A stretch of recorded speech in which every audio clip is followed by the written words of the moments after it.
It's the cold hard truth.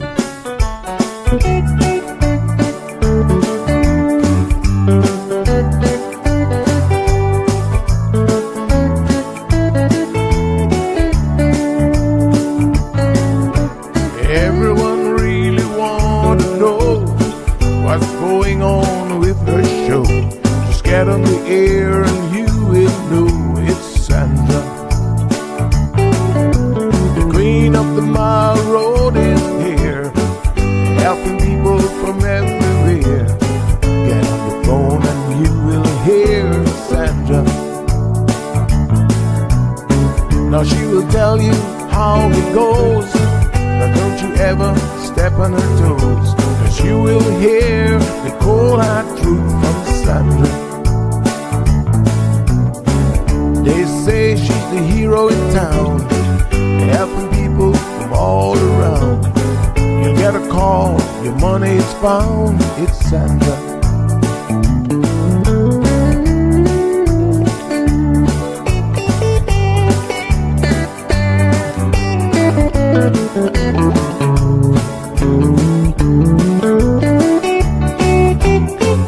Some will call her late at night just to say that there is a fight, and she will not just leave it alone.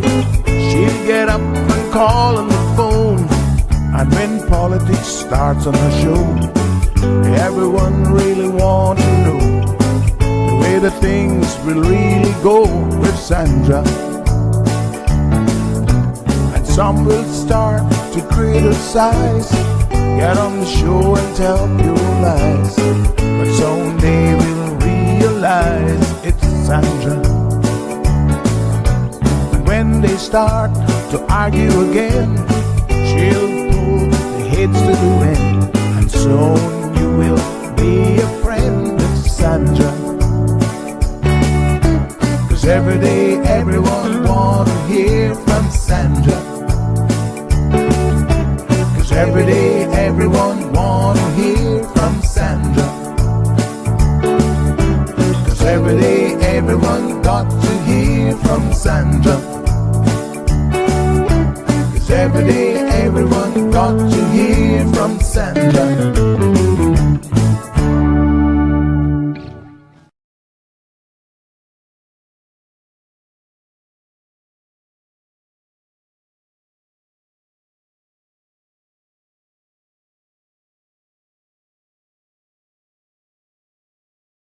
If you're a parent right now, you already know the cost of living has gone up. Rent, childcare, groceries. When the cost of living rises, government must rise to meet it. And we have. Under the revised ECAP policy, our Early Childhood Assistance Program, we've increased funding to keep pace with what families are actually paying today for their children's early education. Who benefits? A father working every hour he can. A single mother doing it alone. A grandparent raising grandchildren they love. Maybe that's you. Up to 235 Caymanian children will benefit directly, and I want every single one of them to have the start they deserve. That is why we are here. If you've applied before and been disappointed, I encourage you to try again. If you've never applied because you assumed you wouldn't qualify, now is the time to find out. And if the funding didn't feel like enough before, it should now. Is your child 3 years old and Caymanian? You may qualify.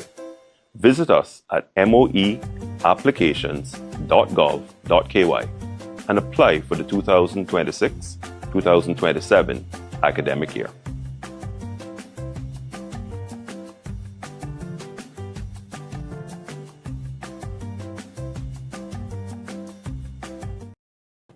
All right. Good morning, beautiful folks. Happy Friday.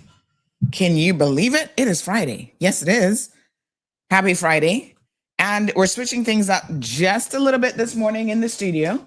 We've got Health City Cayman Islands joining us, but it's hot in here. I feel like I should be singing a little Nelly song because we're going to be talking about the summer heat and heat strokes. This is a real thing. Trust me, I've had one episode and I was shocked. When I discovered what it was, I was like, wait a minute. How can a person with so much melanin have a heat stroke? I did not know that it was even possible, but it is possible. And so, heat strokes can be deadly. We're going to have probably another record setting summer already. It's a record setting summer all over Europe. And, people are like, oh my gosh, it's only June, like the first week of June. What do we have in store for us? So Health City always keeps on top of the latest health information, bringing us tips and tricks on how to take care of ourselves. And so I'm really pleased that they're going to discuss this because I want to know more. Let's welcome Shamari Scott, who is the Chief Business Officer for Health City Cayman Islands. Good morning, Senor Shamari. How are you? Good morning, Sandy. How are you doing today? Sir, I'm good. I'm doing good. How are you? You're coming in a little bit choppy. I hope it's not my internet. I might have to switch off. Another one if I start to go in and out. But right now it seems fine. Okay. I am amazing. I know people will be surprised to see us here on a Friday, but we couldn't let a whole week go without hopping on, especially because we have such an important topic to discuss. Absolutely. Even though the heat's coming, Sandy, I was listening to another program where I see you were challenged to pick a ball and you're kind of running from the premiere there. So, don't let this program be your excuse to not. I know, right? No, I told them I'm ready. Okay. As a matter of fact, when are you going to be joining me on the court? Well, I'm gonna make you get back ready. I don't want any excuses. I don't want any excuses. I wasn't ready yet. I hadn't quite worked off, that little bit of an issue I was having with my leg. So I'll let you get in a few practices. All right. No, man, that Dr. Navanjan and the orthopedic team have me all sorted out now, feeling good. That's good. Yeah. So, Sandy, the great thing about having Health City and having such a variety of physicians is that outside of your typical hardcore types of medical events that persons would look at and think of when you think of Health City, more and more we're looking at different areas that impact the community and how we can bring that to the fore. And in this topic, when it comes to heat, I liken it to a vehicle that if you're overheating, at least you'll get a sensor that tells you there's an issue with your car. But for so many of us as humans, the signs will be there and we ignore them because it isn't something that's indicating and saying, hey, this is what's wrong. And that's why, we're pleased to have a Dr. Ramu who will be joining us. And he's our consultant for the general medicine area, but he's also in internal medicine. And he's going to be speaking to heat strokes today and everything about heat strokes and more than you would ever want to know. Yeah. And the interesting thing, when you think to other cities and whatnot, and you hear about people passing during the summer due to heat, especially, vulnerable. At times I used to think, like, how is that even possible? But more and more, when we're feeling the heat here, and you understand if you don't have the AC on in a car and you're in there for a while, you can start to understand how you can easily overheat. But as my mother has taught me well, let me introduce Dr. Ramu before you bring him in. Yes. He has close to a decade of experience in internal medicine. Dr. Ramu is known for his patient-centered approach and clinical excellence. He has been at the forefront of diagnosing and managing a wide range of complex medical conditions, combining deep medical knowledge and compassionate care. In addition to his broad expertise in internal medicine, Dr. Ramu has expertise in clinical immunology and rheumatology, enabling him to offer care to the autoimmune and inflammatory disorders, such as things you would know about, like rheumatoid arthritis, lupus, cellulitis, and other systemic conditions. Patients value Dr. Ramu not only for his medical insight, but also for his clear communication, thoughtful listening, and personalized treatment plans tailored for their health journey. Ramu provides comprehensive and evidence-based care that is rooted in empathy and professionalism. So his areas of expertise, we touched on some of it, but it's diabetes, hypertension, chronic disease management, infectious disease and preventative care, adult vaccination, comprehensive adult health and wellness, autoimmune and connective tissue diseases, rheumatoid arthritis, lupus, and vasculitis. Wow. His areas of expertise and many more, but that was just touching on it. And obviously he's going to give us the cues when it comes to that heat that I made the mistake to go on a tour yesterday with a hat on of a school and decided to be professional and wear a jacket within 2 minutes. That was a mistake with the heat and the sun, and it wasn't even midday. So I'm sure we have a lot more heat coming. Dr. Ramu, good morning. Good morning, sir. Good morning. Hi, Sandra. Hi, Shamari. How are you? I'm good. Thank you. I'm so happy to be back on the show. Yes, thank you. It's so nice to have you here. So I must say that I unfortunately have had a heat stroke episode myself. At the time, this is many years ago, I had no clue what it was. In fact, I kind of maybe misinformation here, but I thought as someone who has a bit more melanin in their skin that I couldn't get a heat stroke. I was like, what's a heat stroke? Yeah, that's not true, right? So melanin protects against UV rays, but most of the environmental heat comes from other forms of radiation as well, infrared and light, visible light, which is equally absorbed by all skin types. Wow, So you see that? Good to know. I don't think melanin. I don't think melanin makes you less likely to experience the stroke. So we're heading to the most hot and humid time of the year, so which is why we've come up with this topic. So we find it important to talk about heat wave and heat related illness in the Cayman Islands. So there has been a recent Cayman Islands National Weather Service issued distinct saying that a heat wave is expected in the mid 2026, driven by the transition towards an El Nino environment. Yes. And the average annual air temperature have risen by 2.2 degrees over the last half decade. So it's very important that we talk about heat wave and heat related illness at this juncture. Absolutely. So it's something that we have to be concerned about. The environment, as you rightfully said, is changing. We're getting all sorts of weather alerts and warnings about different things, from Saharan dust to, increased temperatures. So folks, this is something that can impact you. As the good doctor said, doesn't make a difference what shade you are. That type of heat goes into your body and can really, in my case, I had to go to the emergency room. I was so shocked. So let's go through it. So the most severe form of heat-related illness is heat strokes.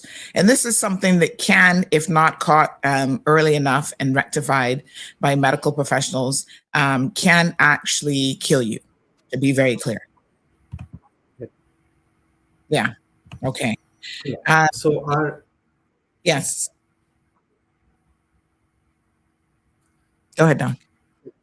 No, our bodies normally maintain a very stable temperature through sweating. So sweating is a very important mechanism to maintain stable temperature and heat regulation in the body. So when the body becomes too hot, when the environment becomes too hot, and on top of it, if you're physically active, say you're exercising in the hot, humid sun, you're running in the hot, humid sun, the body may start to struggle to cool itself effectively. So these are the main causes of heat-related illnesses in this hot and humid weather. All right, folks. So without proper intervention, it can lead to organ damage, disability, or even death. And the most common during periods of high temperature and humidity.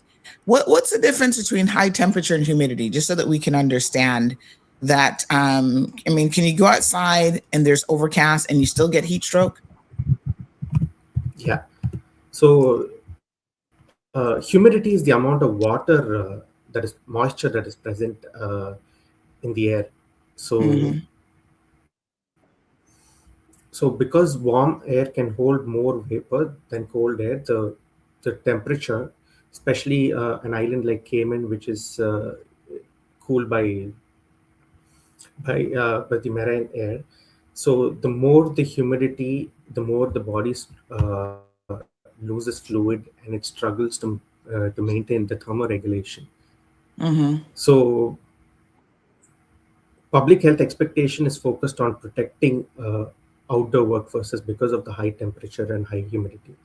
So the humidity expected during this hot and humid season in the Cayman Islands can go up to 90%, which is extremely high, and which is high risk for heat-related illnesses. And as a complication of heat exhaustion is something that occurs called a heat stroke, which is a catastrophic medical emergency. And what then would be the difference between heat exhaustion and heat stroke? Is heat exhaustion what you get before you get to heat stroke? Yeah. So heat exhaustion is basically your body shouting a warning. Okay. In heat exhaustion, you're sweating heavily, you're dizzy, you're nauseous, and your body's internal thermostat is still working. It's still trying to cool you down. So this does happen in Cayman mostly to unacclimatized tourists and outdoor workers who haven't kept up with their hydration and fluid intake. Whereas heat stroke, on the other hand, is like I said, it's a medical emergency. This is when your body's cooling system stops working, as in your body has an internal thermostat which regulates heat in your body. So when it stops working, your internal temperature rises to as high as 104 or 106 degrees Fahrenheit. You stop sweating. So that the basic difference between heat exhaustion and heat stroke is in heat exhaustion you're sweating excessively, and in heat stroke you stop sweating, and you can experience neurological effects such as confusion, fainting, and even seizures. Okay, I think I was probably more in the heat exhaustion stage then. It wasn't, I mean, I had to end up going to the ER, but, so let's talk about some of the symptoms, because the one that I noticed for sure that I knew something wasn't right, I don't recall being pale or clammy, but I do recall the dizziness, lightheadedness, because I felt like I was going to pass out, and then the vomiting. And that was like, oh no, something is definitely wrong, because I'm hardly a person that would ever exhibit those types of symptoms, right? So those were the two things, but like the vertigo, the dizziness, I thought, no, this isn't right. And combined with the nausea, I had to like hit that 911 button really, really fast. And of course, when you talk about the you're not hydrating enough, I think that quite frankly, that's what did me in. Now, here's something. It doesn't have to happen the day of, because when we started to explore, they run all the tests. Of course, the medical professionals in the emergency room don't know what's going on yet. They're like, okay, start asking questions. And they ran a bunch of blood work, checked the heart, all this sort of stuff. And they said to me, your creatine levels are elevated. Have you been taking any supplements and anything like that? And I said, or working out in the gym. And I looked at her and I kind of laughed at the physician. I said, do I look like I've been working out in the gym? I said, no, I've not been working out in the gym. But she said elevated creatine levels also appear in gardeners and people who spend excessive amount of times in the sun. And that's when she kind of started to go, were you in the sun? I was thinking, and it was like the day before or a couple of days before, like it didn't happen the exact same day. So is this something that can present itself days after sun exposure? And then it's like a lead up to, because you're also just not hydrating properly during and after?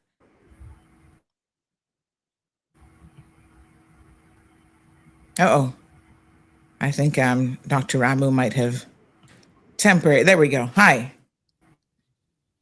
Yeah. Dr. Rami, I'm not sure if you heard the question, so let me just repeat it. In terms of the heat exposure and the dehydration, is it something where you could have had I'm sorry, heat exposure? I got disconnected. I'm so sorry. Yeah, that's okay. Is it something where the heat exposure could have happened the day before or even a couple days before?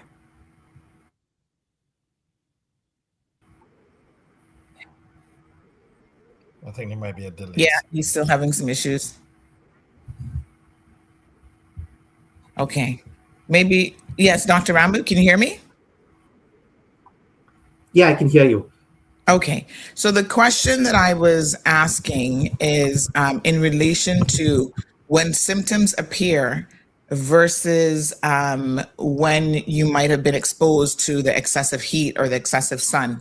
Is it something that can present itself days Okay. after exposure? It can. So heat stroke can be exertional as well as non-exertional. So exertional heat stroke usually takes seconds to minutes. Say someone is running a marathon, Mm-hmm. okay, and is exhausted. They progress into heat stroke very rapidly within 10 minutes, within 15 minutes. Very common during intense physical exertion. Whereas non-exertional heat stroke is that's Mm-hmm. something that affects the elderly and the children, or those who stay in poorly ventilated and poor and non-air conditioned spaces, where gradual progression can take hours or days is possible. Mm-hmm.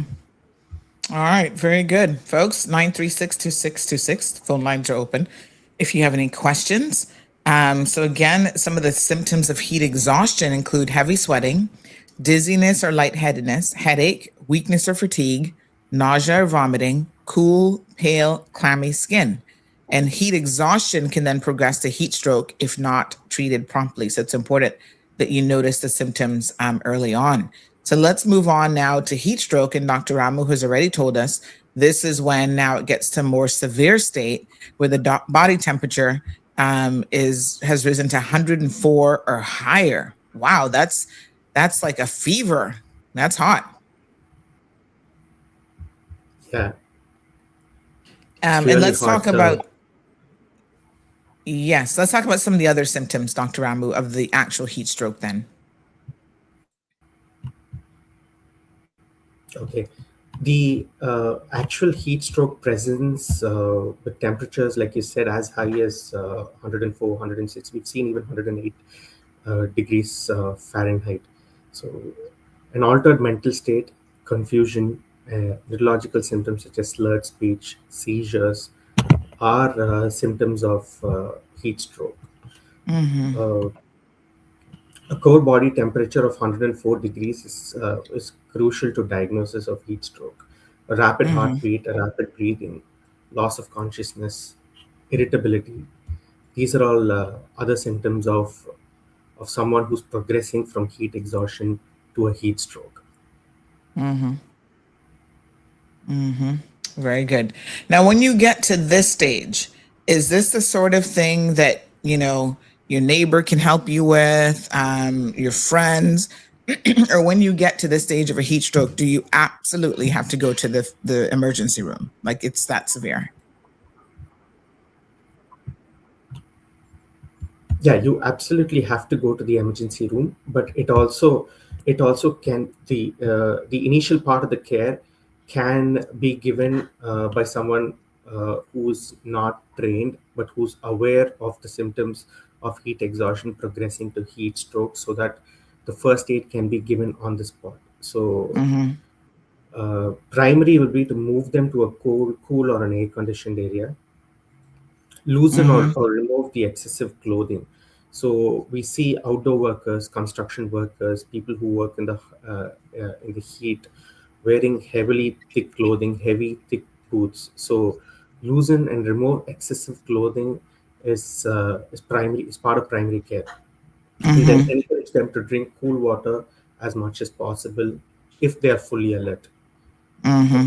Like cool, wet clothing, use a fan. You can use ice packs under the armpits. Mm-hmm. Mm-hmm. So most people improve within 30 minutes. However, if symptoms worsen, then they have to be taken to an emergency. Yes. Okay.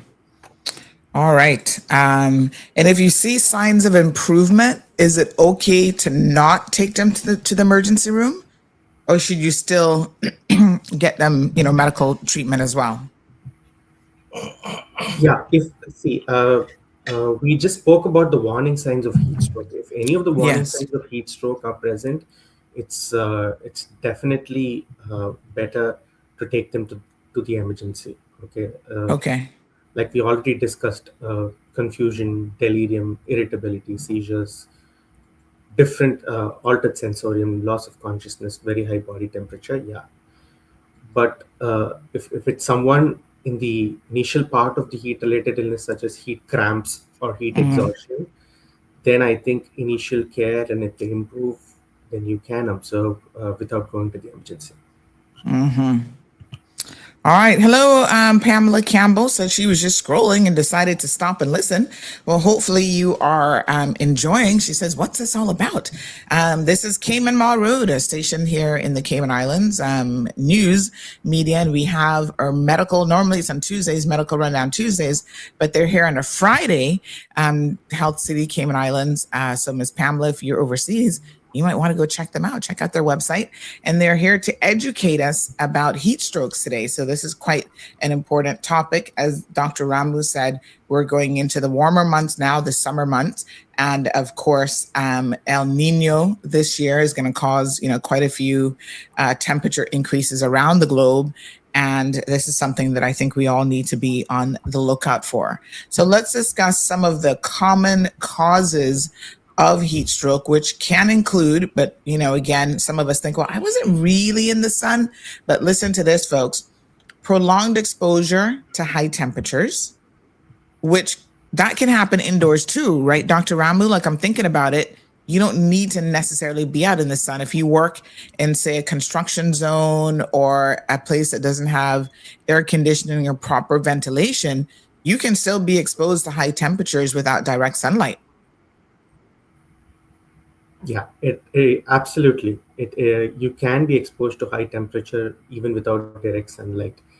Uh, like you said, poorly ventilated spaces without adequate air conditioning. So these are all spaces where there is a lot of high temperature, and workers are exposed to really and dangerously high temperature, leading to heat-related illnesses. Mm-hmm. All right.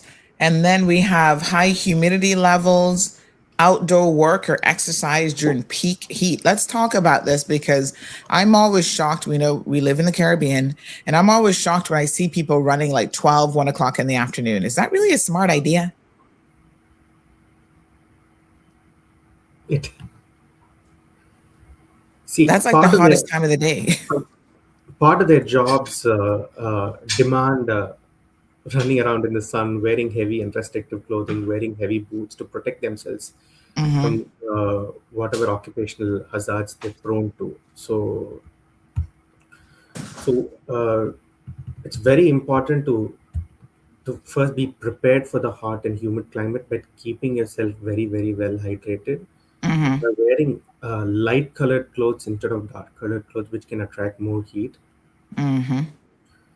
And recognizing symptoms of heat exhaustion and deciding and trying to understand when to stop, when to seek attention. Yeah. And I didn't even mean running around in terms of, you have work. I'm talking about people who just go for a jog. I mean, I'm always like, why are you jogging in this heat? So exercising perhaps later in the day, cooler times like early mornings before it gets too hot, or later in the evening hours might be a good idea, right?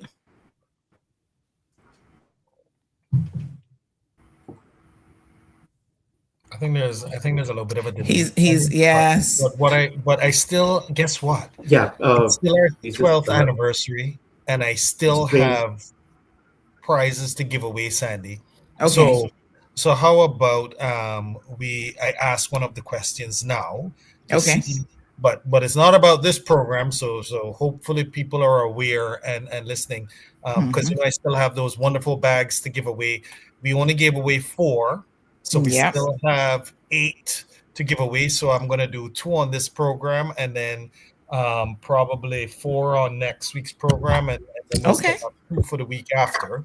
So for the first question, and this one person should know, how many facilities, as in hospitals, does Health City have on island, and where are they located? And this one is for that wonderful gift bag that included the pickleball paddle, as well as the thermostat, not the thermostat, the thermos, the water thermos, and I think it was a beautiful canvas bag as well as a notepad. So, how many facilities does Health City have on island, as well as where are they located? This one's easy. This one's easy, so persons can definitely call in. Call in 936. Yes, telephone number 936-2626. Get yourself one of those lovely Health City Cayman Islands totes. I love a good tote. You keep it in the car, keep it in the trunk, and when you need to go grocery shopping or other things, you just pull it out and you are good to go. And there we go. First caller, good morning. Good morning. Did you hear the question? Uh-oh. Okay, there we go. Sorry, caller. Good morning. I was just confirming that you heard the question, okay? Yes, I did. Okay, let's hear your answer. 2 locations, one at Cayman Bay and one in East End. That is wonderful. Congratulations, ma'am. Does that mean now that you have a pickleball paddle, am I going to see you on the court? Yes, ma'am. I'm going to take down your number. Let me just get a first name for you, please.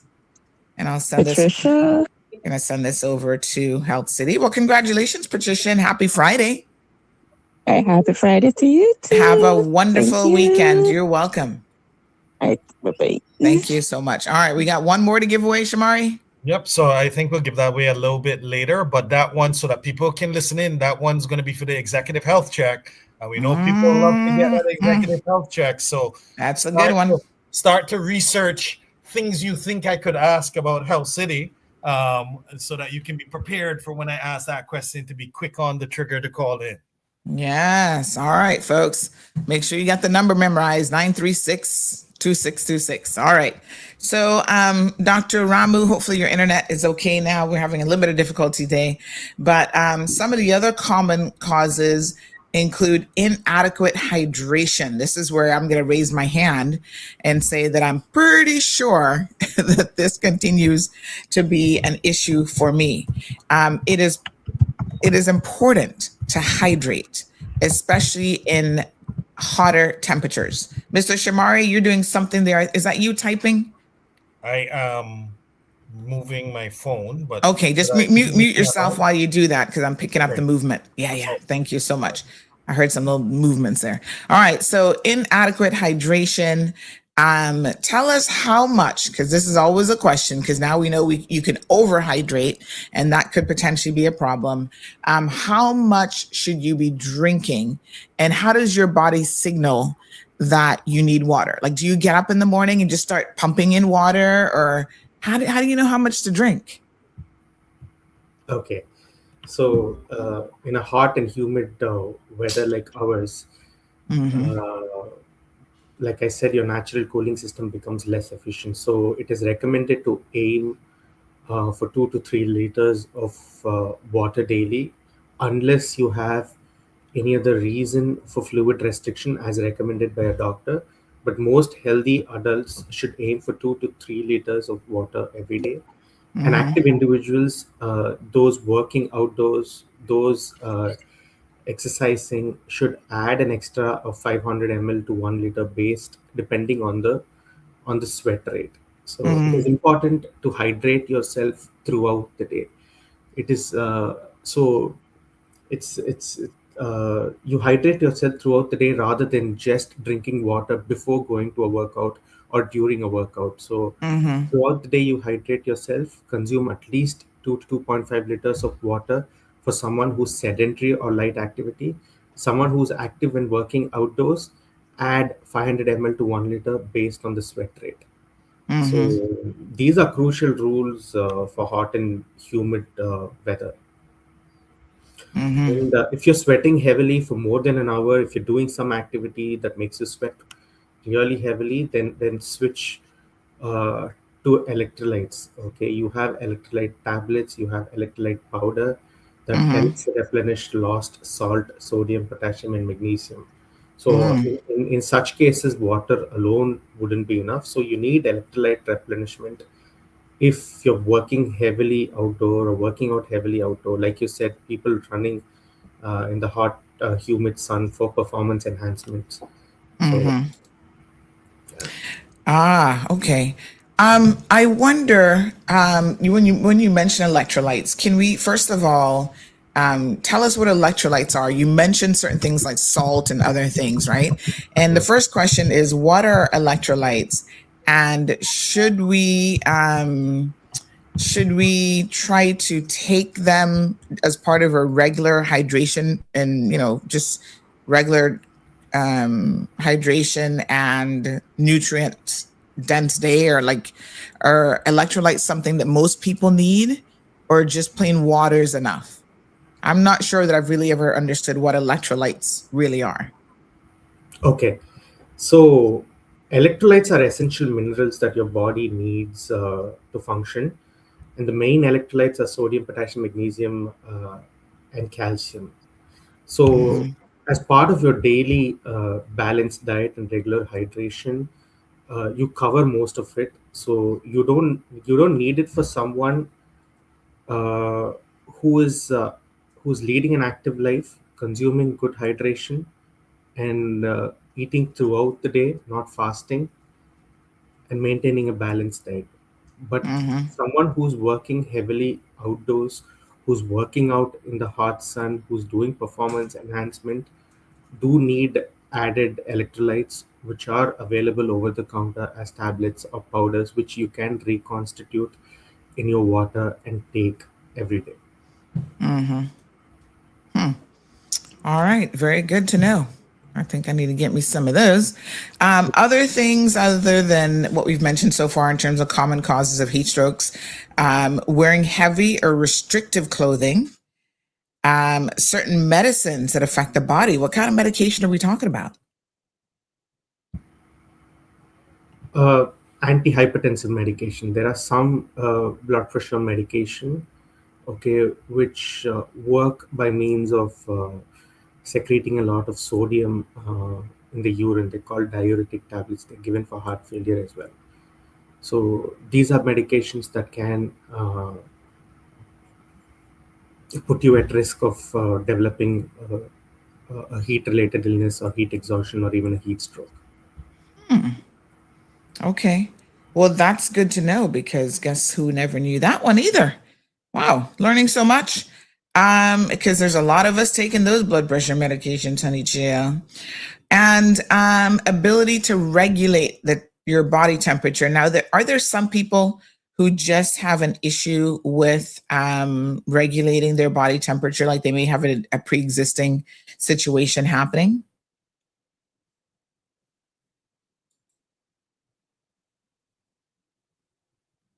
Oh, I think you muted yourself. Yep. Hello? Yes, hi. No, So the homeostasis question- is a self. The body maintains an average set point of roughly 98 degrees Fahrenheit through sweating and shivering. Okay, so there are a lot of mechanisms by which your body tries to regulate your glucose and water balance. Elderly people and people with chronic health conditions have this regulation that is not as active as in young people and not with chronic comorbidities like diabetes and cancer patients or cardiovascular disease patients. So these are the people who are at a related illness and have to be more cautious, keep themselves hydrated throughout the day, Yes. and be wary of being exposed to high temperatures. All right. So if you're a caregiver, folks, again, you're dealing with elderly people, make sure that you're paying attention to their hydration in particular. All right, so let's again now look at some of the high risk groups. Let's go through this list, Dr. Ramu. Yeah. So high risk groups are elderly adults, specifically people age more than 60, infants and young children, outdoor workers, especially outdoor workers who wear severely restrictive and heavy clothing, athletes who perform high performance endurance training in the sun, marathon runners, individuals with heart disease, people with obesity, people taking certain medications like blood pressure medication, and anyone who becomes dehydrated very easily, which are people of these high risk groups. Yeah. All right, folks. There's your sort of critical list of individuals that you should certainly be keeping an eye on. Again, let's just repeat it for the sake of clarity. Older individuals, infants and young children, because again, I think infants aren't really the best at regulating their own temperatures. That's why if you have, premature babies or just babies in general, normally you wrap them, you keep them cool. And then if you need to layer them with clothing to make sure that they keep warm, or vice versa, you take layers off, right? But body temperature control for infants and children is really, really important because it can lead to what we were discussing earlier, some of the symptoms like seizures and stuff like that. If a child is running a very high temperature, that is something, whether it's caused from like a fever or just in this case, any sort of dehydration or even stroke for them, the heat stroke can happen to infants and children as well. And I think, as the good doctor says, they're considered a high risk category. Athletes. So folks, if you're an athlete and you're out exercising, you're running that marathon, that's taking a lot of effort on your part. And I take my hats off to you. But that also means that you need to be very, very cognizant of your body temperature. We have a lot of 5K, 10K plus events on the island, and they all do a fantastic job of ensuring that there are water stations and hydration stations along the way. So that's really important, but not just the intense athletes, but if you're a weekend warrior like myself, all of a sudden you want to go out there and take on Shamari in the pickleball court or the Premier, you got to make sure you're well hydrated. And sometimes I'll tell you, Shamari, it's happened to me before. I'm on the court and I'm sweating and I start to feel, I'm like, okay, I need to take a water break, right? And so you take a little 5-10 minutes, allow yourself to sit in the shade, drink some water. I think I'm going to now start adding some of those electrolytes to my water as well. And just kind of allow yourself to cool down a little bit, and then you can go out for a little bit more.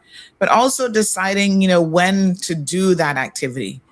Early mornings, later in the evening when the sun has gone down, good times. People who are obese, our temperature is hot anyway, because we're carrying a little bit extra. So, of course, that adds to us being considered in this high risk category. And then certain medications, including your blood pressure medication, and then anyone who becomes dehydrated. Good morning, Miss Margie. So sorry to hear. She says she missed the show yesterday and ended up in the hospital. Oh my goodness. Well, I hope that you're okay. I'm glad that you're able to join us this morning. So you see the symptoms that we have discussed earlier of a heat stroke, or you believe it's a heat stroke. What now do you do? So let's take us through, Dr. Ramu, the list of things that people should do if they suspect that someone is having a heat stroke. Yeah. So the first thing is call the EMS, the emergency medical services, immediately. And move the person to a cool place, remove any excessive clothing, and rapid cooling using cold water. You give cold water to drink if the person is able to drink. If the person is alert enough to drink, you don't just chug water into a person who's not conscious. If the person is alert enough to drink, you give them cold water to drink. Then you apply ice packs if available to the necks, armpits and groin, and keep them in a well ventilated, air conditioned area. If not, at least try and use fans to cool them. Do not force fluids if the person is confused uh, or unconscious. Let me just make sure I hear what you're saying. You said do not force fluids into them if they're confused, unconscious, or unable to swallow. So that's not the time that you should be trying to make them drink a gallon of coconut water. Correct. Yeah, Oh. because then the chance of aspiration is much more. So when you have to drink water, you have to have your swallowing reflex intact Uh-huh. for the water to go into your stomach. Otherwise, there is a high risk of the water ending up in your lungs, causing aspiration and other serious issues. Wow. And aspiration means like you have a choking risk, or you could just literally drown because it's not going down the right way, right? Correct. Absolutely. Yeah. Yeah. And this is I know we're not specifically talking about this, but this is something that we could probably just, briefly address. A lot of people, including myself for many, many years, could not understand how someone could quote unquote drown in like a little pool of water. You're like, how did the baby drown in such little water? But this is what happens when you talk about this aspiration. Water actually gets in the lungs, and it doesn't take very Moving much cycle. water. Yeah, it doesn't take very much water for that to happen. And it's called, oftentimes they refer to it as dry drowning, because you think to yourself, oh, well, she wasn't in a pool. It was just a little bit of water. But if the body isn't taking it in the right way, then essentially, aspiration, dry drowning. Yeah. All right. Let's talk about medical treatment and management. So if you end up having to go to the hospital for a heat stroke related or heat exhaustion related incident, what is it that physicians then do once you get there? So care focuses mainly on rapidly lowering your body temperature. So Mm-hmm. IV fluids, mainstay of treatment, continuous monitoring for complications like kidney damage. You just spoke about rise in creatinine levels, okay, which is Mm-hmm. a, which is one of the most important complications of heat stroke if left untreated. So monitor for complications such as kidney damage. Muscle breakdown is a very important complication which can lead to kidney damage. Heart complications, brain injury can lead to multi organ failure. So, mainstay of treatment is rapid cooling and Mm-hmm. improving hydration and electrolytes in the human body. Mm-hmm. Severe cases like the ones I just mentioned, which end up in complications such as kidney damage, muscle breakdown, heart, and neurological complications, may require ICU admission, intensive care monitoring, Mm-hmm. Mm-hmm. and treatment. Okay. And of course, once you're there, lots of IV fluids was what I had to do. I mean, and it was so interesting to see how quickly, we've probably all been on IV fluids at some point for, other things. But with the one observation I made with this particular incident, how quickly my body took the IV fluid bag. Like it was empty in no time. They had to bring another bag and another bag. So that really spoke to the fact that it was dehydration, right? Because your body's just, wanting to take in all of that liquid.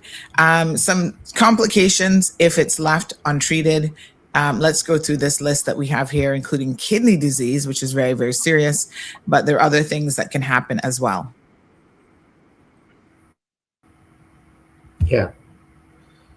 Other things that can happen, most serious, is muscle breakdown. It can lead to something called a rhabdomyolysis, where there is intense muscle breakdown, which can lead to kidney damage and kidney failure, uh, heart complications, neurological Mm-hmm. injury, multi-organ failure. It can affect practically every organ because it leads to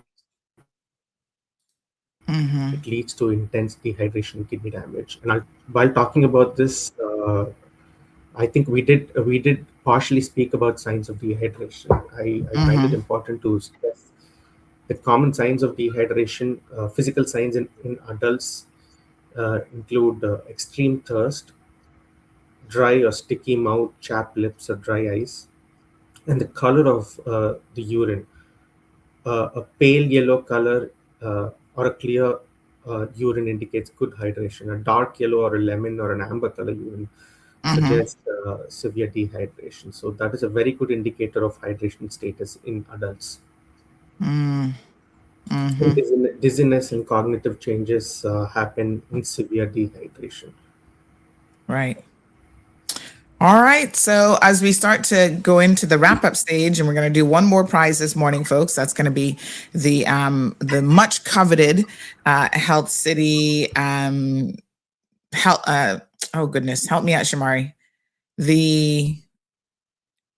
Oh goodness. I was muted. Executive health check. Executive health check. I was going to say wellness check, but this is even better. Executive health check. So let's now talk about some of the, as we say in the Caribbean, an ounce of prevention. So let's talk about some of the prevention tips, please. Staying well hydrated throughout the day. Let me take a sip of my water. Here we go. Drink water in the morning, folks, especially. Avoid prolonged outdoor activity during the hottest hours. So try not to go running at midday. You don't need to do it. Do it later in the day. Wear lightweight, loose-fitting clothing. Take frequent breaks in shaded or air-conditioned areas. And this is especially true if you work in construction industries or anything that has you outside, because you got to work or in areas that are not well ventilated. Not everybody gets to work in a cushy air conditioning room all day long. So if you're one of those people, please, keep your water, keep your electrolytes handy. Never leave children, older adults, or pets in parked cars. Please, please, please. This is so important. The temperature in a parked car within minutes gets ridiculously high. And we're talking about not leaving anyone, not even elderly people, but most definitely not children who don't know how to necessarily unlock and open a door. Pets. I see so many people leave their pets. Oh, I cracked the window. Even with a cracked window, the temperature in that vehicle is astronomical. Just don't do it, right? And of course, check on vulnerable family members and neighbors during periods of extreme heat. So, there's still people in the Cayman Islands, of course, who don't have air conditioning in their homes. So they're relying on fans and, maybe other small little units. Please check on them. Make sure that those units are working, that they have proper ventilation. This is the time now going into the summer months. We're in the first week of June to make sure that you have your required servicing done for all of your units and stuff as well. So Miss Amiria says she wants to just ask again about the electrolytes because she kind of missed that. So she says, I know salt because I sometimes get severe cramps and I mix salt and water and it helps. There are actually little electrolyte packets that you can buy, right, Doc? Are those okay to use?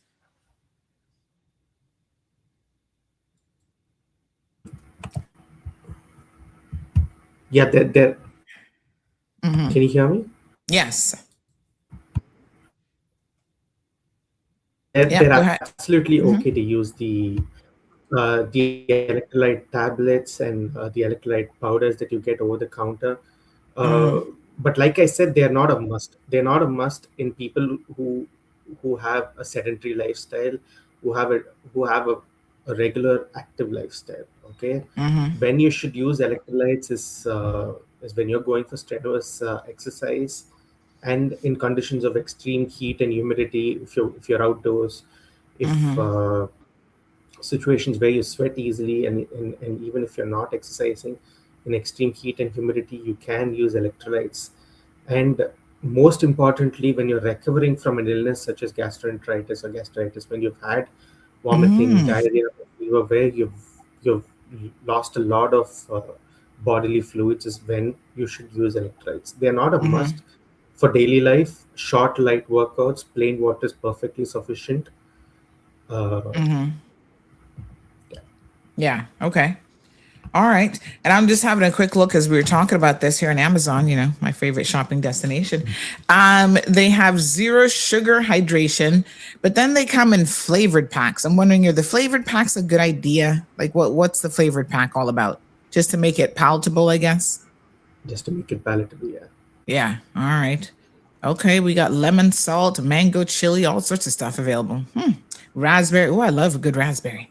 All right. Shamari, let's go ahead and queue up the next question Yes. for that executive health check, please. The executive health check. So this one should be easy. I need you to name 3 physicians that are at Health City. 3 physicians.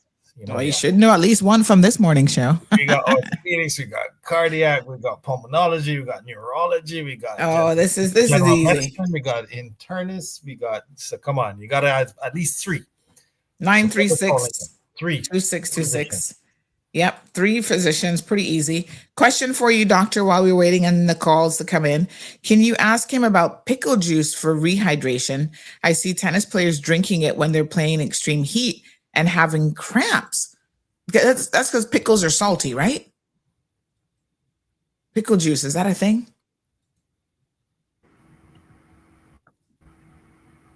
Yeah, pickle juice I think is loaded with sodium, with a lot of salt, so it helps your body retain fluid and electrolytes.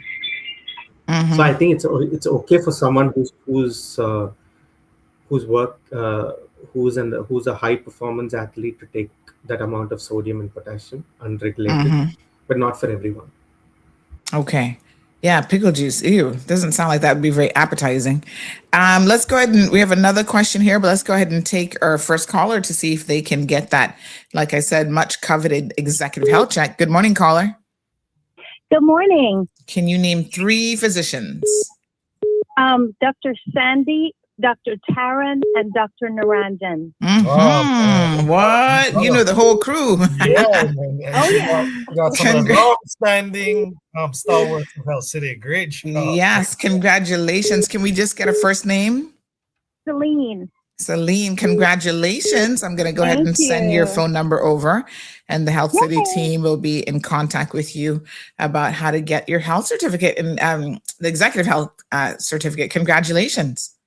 Thank you. I just wanted to add that I always get my executive health check. I just did it last October, and I would highly recommend it. Wonderful. Yes, very good. Thank you so much. Thank you. All right. Have a lovely day. You too. Bye-bye. All right. So she get the next one now on Health City. October is right around the corner. Okay. Somebody's sending me some recommendations for electrolyte drink mix. Okay. I'm going to check that out. When I'm back on the court this summer, I'm going to be ready. All right. Another caller. Good morning, caller. Welcome to the program.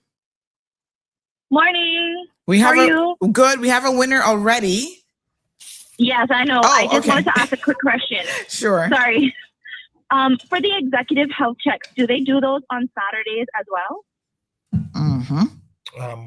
Or just during the week? We do. So you would have to schedule it in. But we definitely do it on Saturdays.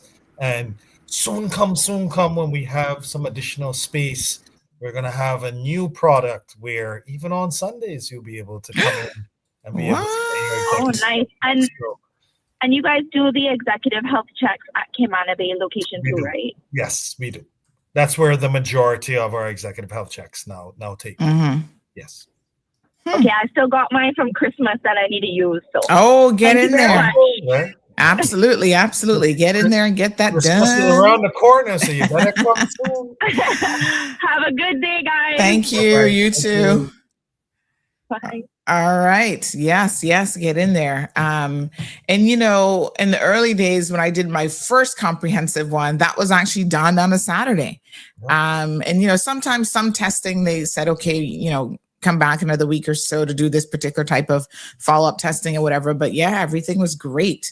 So I think I'm due as well to come in definitely in the next couple months to do all of my usual checks, mammogram and the work. So yep, going to put that on my to-do list. Fantastic. All right. Anything else that we got to cover this morning? Yeah, I just see on your comments Laverne Connor saying Dr. Ramu is the best. So Yes, absolutely. So many of the physicians at Health City Cayman Islands have really become part of the community, and people feel like their family at times. That they really offer an amazing degree of support and knowledge and information. So we want to thank Health City for their ongoing education series here that they do normally every single week. These things are important. They pick important topics that are meaningful to the community, and I feel like I always learn something pretty much every single segment. So thank you, Dr. Ramu, so much for joining us this morning on today's program to discuss heat exhaustion and heat strokes. And please, folks, the summer is here. I think a lot of you just got your utility bills, and that was a reminder that the temperatures are increasing, amongst other things. And so please take care of yourself and make sure that you are, being properly hydrated. You're looking out for people around you who fall into that vulnerable category as well. Definitely. And Sandy, always a pleasure to be here. And I will see you short week. I will see you on Tuesday. Yes, sounds fantastic. Thank you, Dr. Ramu. Have a wonderful weekend. Okay, folks. Health City Cayman Islands. Thank you. Heat strokes. Whew, that was my heat exhaustion. I guess technically it wasn't a heat stroke because I wasn't having like seizures or anything yet, but it was on the way because I had the dizziness and the nausea. I was like, oh my God, what is going on? I remember I was in my room. This is when I was in my apartment. I was upstairs. And I called my girlfriend, Melanie, first. I was like, oh my God, I'm so dizzy. Like the room just started spinning. And if you've ever had a dizzy spell, and quite frankly, I want to say this is probably the only dizzy spell that I can remember as an adult. And that was not fun. When the room is like, I was like, whoa, what is going on here? No bueno. And then, of course, when the vomiting started, I was like, grab that phone. I was like, help. I need help. I don't know what's going on. So they got me to emergency as quickly as possible. And then thankfully, they were able to assess the situation pretty quickly, ran some tests. And then, they're like, oh, honey child. And they actually said to me that they believe I have a sensitivity. I forgot to ask the doctor about this, but I actually have a sensitivity to the sun. And they were like, you be careful, girl. Make sure you put on sunscreen, stay out of it if you can. So when I go to the beach, I'm that person, I'm the Caribbean person who has on my big brim hat, sitting in the shade, hiding underneath the big umbrella. That's me. Yep. So I don't take any chances now. All right. Miss Marjorie says, I'm having to employ a caregiver. I fell off my bed at age 78, still in pain. I think I have... Is that neuropathy? Trying to make it to 80. Oh my goodness. You can do it. You can get there. But Miss Marjorie, we have to understand our limitations, especially when we get into those senior years. And if you need someone there, if you need a caregiver, by all means, definitely get one. Yeah. Can certainly help your situation, I'm sure, to have someone there with you. Happy Friday. There's lots going on behind the scenes, but I don't want to tell you all about it yet. We will get there. We're not even gonna get there. Somebody's like, can we please have that FOFO Friday? Who's getting blazed up today? Oh Lord. Nope, and nope. There's a lot happening. All I can tell you is the madness is real. It's in relation to the defamation lawsuit, but I don't want to say anything more at this stage because we'll reveal it after it's all said and done. What I can assure you, and I said this on not this Monday, but the Monday before, I gave, another email this morning. Lord Jesus. No, I can't even. I am not even going to respond. I'm not going to respond this morning. The judge is going to make his decision. And that's that. Wow. Some people are such cowards. They are absolute cowards. I remember Monday a week ago. Bring it on. I don't care. I'm not afraid of you. Blah, blah, blah. All in the comment section. Now they're running scared. Oh my goodness. Lord have mercy. Wow. Girl. I need to bring you up to speed. We're not going to discuss it. We're not really and truly. It takes a lot to rise above the madness. And a lot of people don't know how much I do that on a regular basis. And today will be another day that we do that. Okay. So stick a pin in that, and we will certainly be ready for that in due course. They don't even understand how this works. Unbelievable. La-di-da-da-da-da. So what's going on in the beautiful Cayman Islands? Okay, well, let me just, I got to send my cousin a message. And then another cousin adjacent a message. Mm-hmm. Okay. Mm-hmm. Ooh, honey chill. Let me see here now.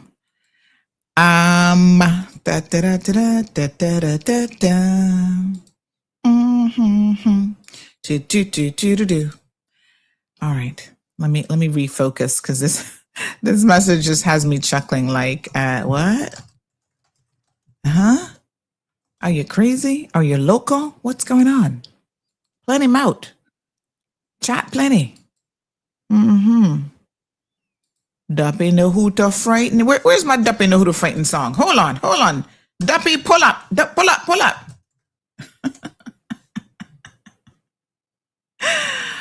Oh my goodness. Oh my gosh. Who originally sung that song? Is that DeMarco or Vibes? I don't know who anybody knows who was the original artist on that one?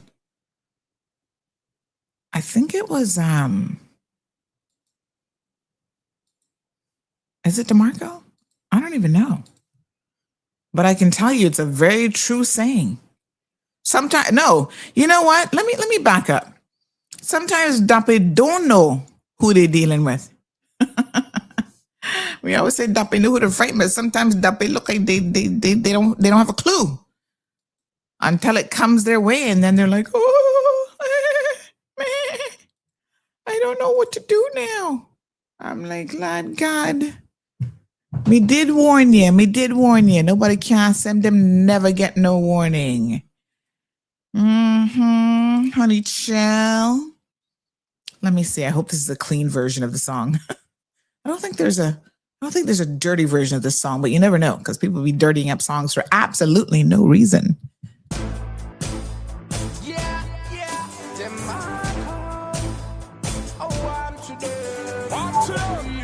DJ Sandy in the house. Duppy new. Let's hear it loud and clear. Can we hear it? Know who to frighten.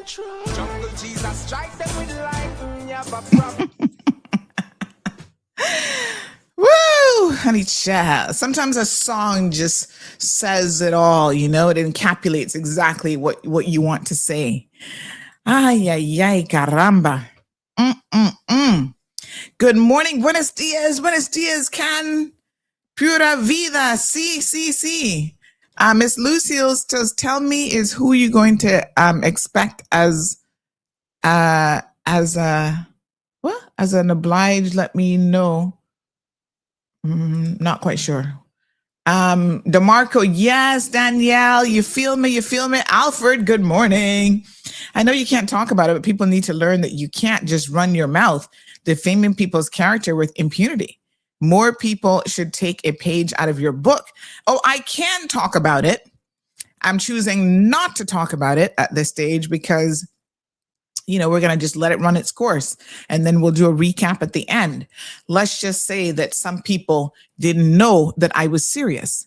They thought when I said, I'm going to sue you, and you cannot go around saying these defamatory and disgusting things about people, and certainly not about me. And they challenged me in the comment section saying, I'm not scared of you. I'm ready for court.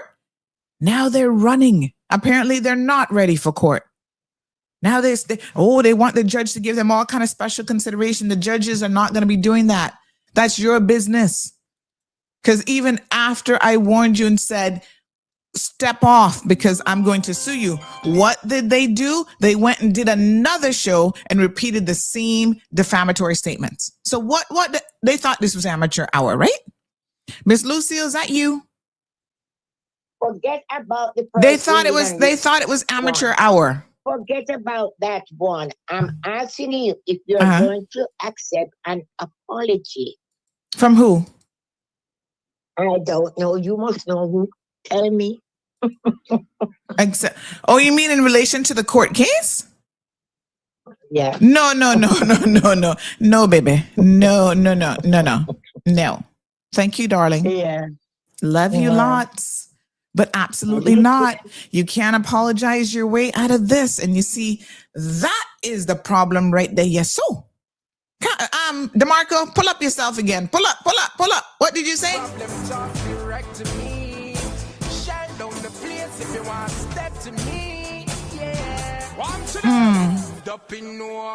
Who to frighten? Make them try. No. There comes a time when apologies are no longer sufficient. The damage has been done. Yeah? Apology? What do you think an apology could do? No, honey, baby child, we going into full 9. You can apologize. That would be nice. But, some apologies are just not genuine. Don't you hate it when people apologize to you, but their behavior continues to speak volumes? I'm of a particular opinion, and I'm going to tell y'all what's going on now in a roundabout kind of way. Some people have gotten so used to people making excuses for them in life. Oh, they're bipolar. She's not taking her medication. He's this. Okay, stick a pin. I have known a lot of bipolar people in my lifetime. That does not make them narcissists. That does not make them hateful. That does not make them, people who are vindictive and vengeful. That will have nothing to do with you being bipolar. You should take your medication. I mean, of course, anyone who's bipolar will know the difficulties that come with that. And the medication can work wonders in terms of the, going from one end to the next, right? So when they're in a manic stage, it's rough, and when they crash into the depressive stage, that's horrible. So yes, by all means, get professional help. They prescribe medication for a reason. Please take your meds. But that has nothing to do with people who lie routinely, who steal, and who make up stuff on people. That has nothing to do with being bipolar. So you can have mental illness and still not do all of those things, just to be clear. And so there is a habitual element to this where some people keep doing the same thing over and over and over again. And because there are people who are like, oh, Sandy, that person crazy. Oh, okay, then I got nothing to do with me. That's an excuse for your behavior? No, it's not. So too many people have accepted an apology and given a lie, and the lesson has never been learned. So there will be the apology will not stop the legal process. Let me put it that way. You can apologize all you want, but the apology is not going to stop the legal process. Not this time, TD. Alfred Real says, as my grandfather used to say, mouth kill fish. Oh, I've never heard that one before, I don't think. Mouth kill fish. Even if fish can avoid, oops. How did that happen? Hold on. How did I bring up, did y'all see what I just did? There was like another little character there. I'm not sure how I did that. Ooh. Now I'm curious. Like, oh, there we go. So I hit the edit button. Oh, isn't that weird? Never noticed that before. Even a fish can avoid problems just by shutting their mouth. Oh, I get it now. When you said mouth kill fish, you know what I was thinking of? I was thinking about the human mouth, like eating a fish. I'm like, the mouth killing the fish? But now I get it when you said even a fish can avoid troubles by shutting it. Yes. Mm-hmm. Good morning, Robert. I got to send you something to chuckle at this morning, Robert. I got a joke for you. You're going to find this very... Yes, it is. Yes. Honey chill. I got to send you something, Robert, to read this morning. They're going to be your Friday chuckle. We all need a good laugh every once in a while. And trust me, this is where it's at, boy. Honey child.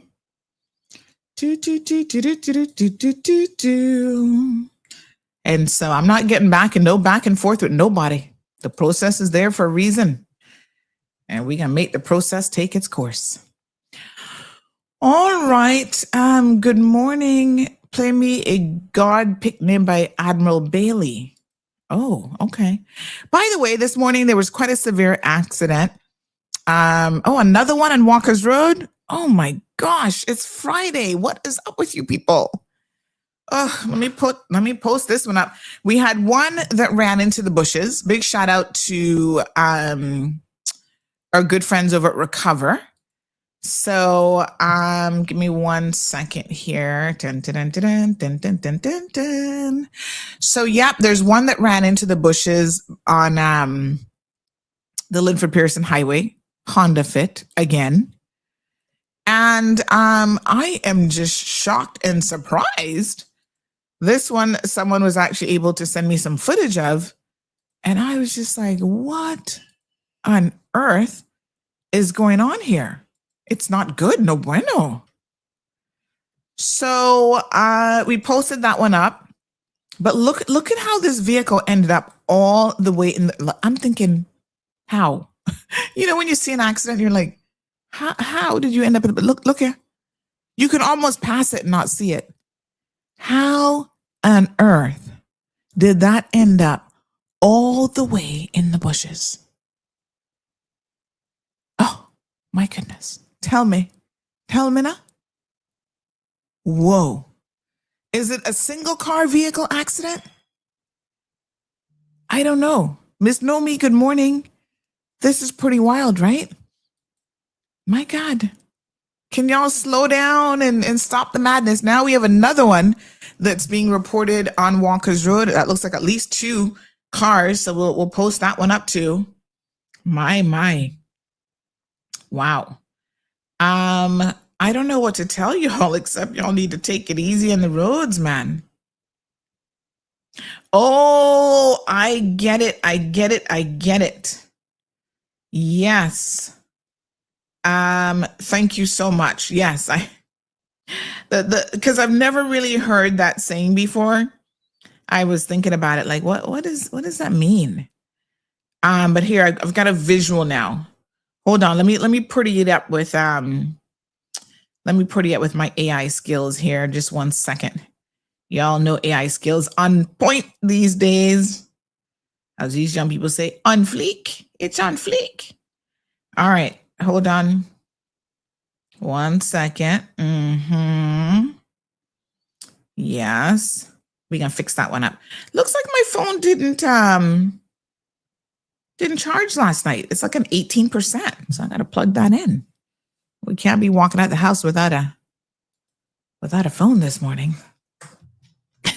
I knew you would laugh at that one. I knew that you would find that one funny.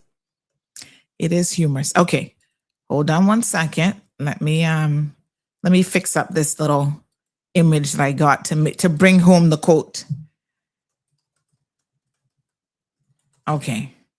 All right. Let's see what AI is going to do. I'm going to show you the before and the after AI image. All right. Yeah, so this one, and then there's one right now on Walker's Road. Folks, it's Friday. Please slow down. Be careful. I don't know what it is about Fridays, but y'all be going extra hard with the madness on a Friday. So I'm going to ask you to please take it easy out there.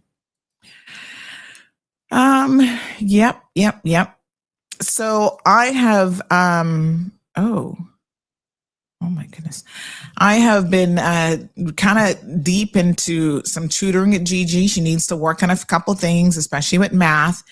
And of course, you guys know how much I dislike math. And so this is bringing back third grade math. Oh my God, we're getting a tutor because this is bringing back memories for me where I have to remember stuff about fractions and, this is what you do and this is how you care. But, it's a good refresher, I guess. Not that I ever really need it. But trying to explain it to someone else takes a little bit extra. I know your parents are like, when you have kids and you got to be redoing all this stuff that you did in school that you didn't like when you were in school, now you're like, again. That's where we are right now. But I sit down with her and, thank God, really and truly, that we have the tools. We have even more tools available to us because I remember when I was, especially in middle school and high school, there was a number that you could call to get homework help at night. And I thought that this was, back then I was like so thankful for it because again, not all parents are equipped to help children. Like I said, I'm like looking stuff up, trying to remember all this stuff about, I always remember the order of operations because they ingrained that in our little heads when I was in school and we remembered it. They have a different saying now. They just say PEMDAS or something. And I was like, what is that? We actually had the following saying, please excuse my dear Aunt Sally. And to this day, that is ingrained somewhere in the back of my long-term memory. And I always remember that parentheses first, exponents, multiplication, division, addition, and subtraction, right? And so, but like putting it in practice and sitting there going through these math exercises, oh my God. But I'm so thankful that back then we had to pick up a landline phone. I remember because sometimes I had to go to my uncle's workplace and do my homework and I'd pick up the phone there and I'd call the toll-free 800 number.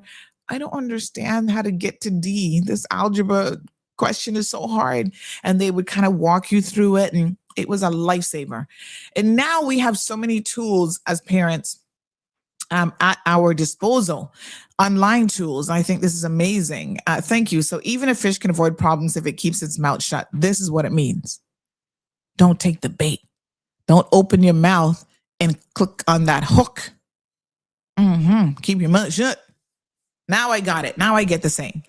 But yes, so there's a lot of tools available. And I want to share as we come into the summer months, some of the tools with you guys so that you can, oh Lord have mercy, flesh-eating New World screwworm detected in Texas, California.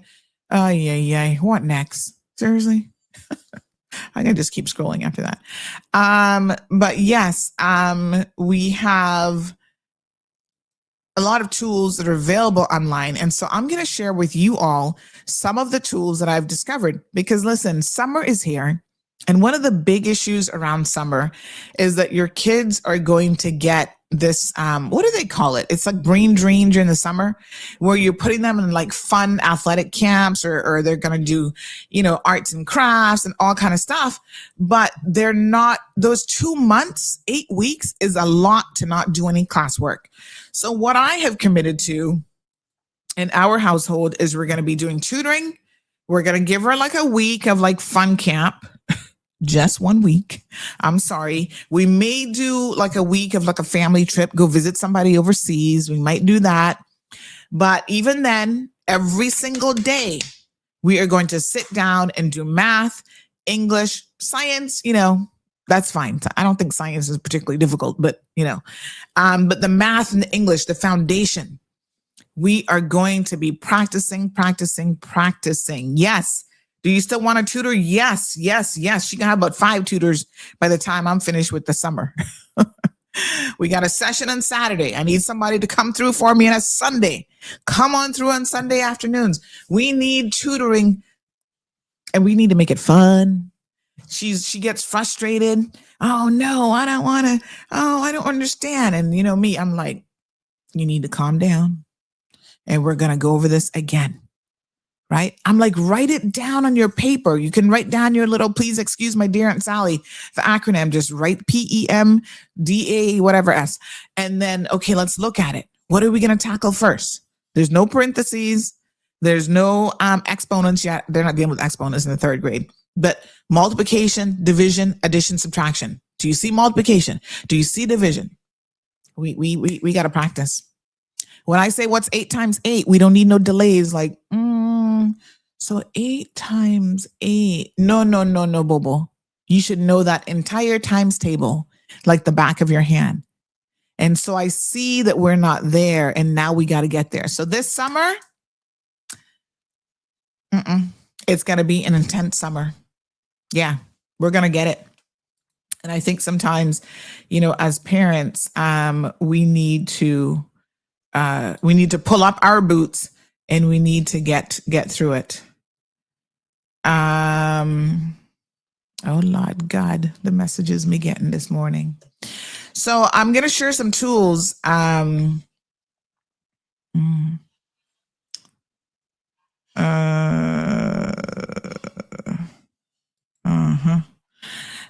We're going to share some tools with you this morning. Oh my goodness. I'm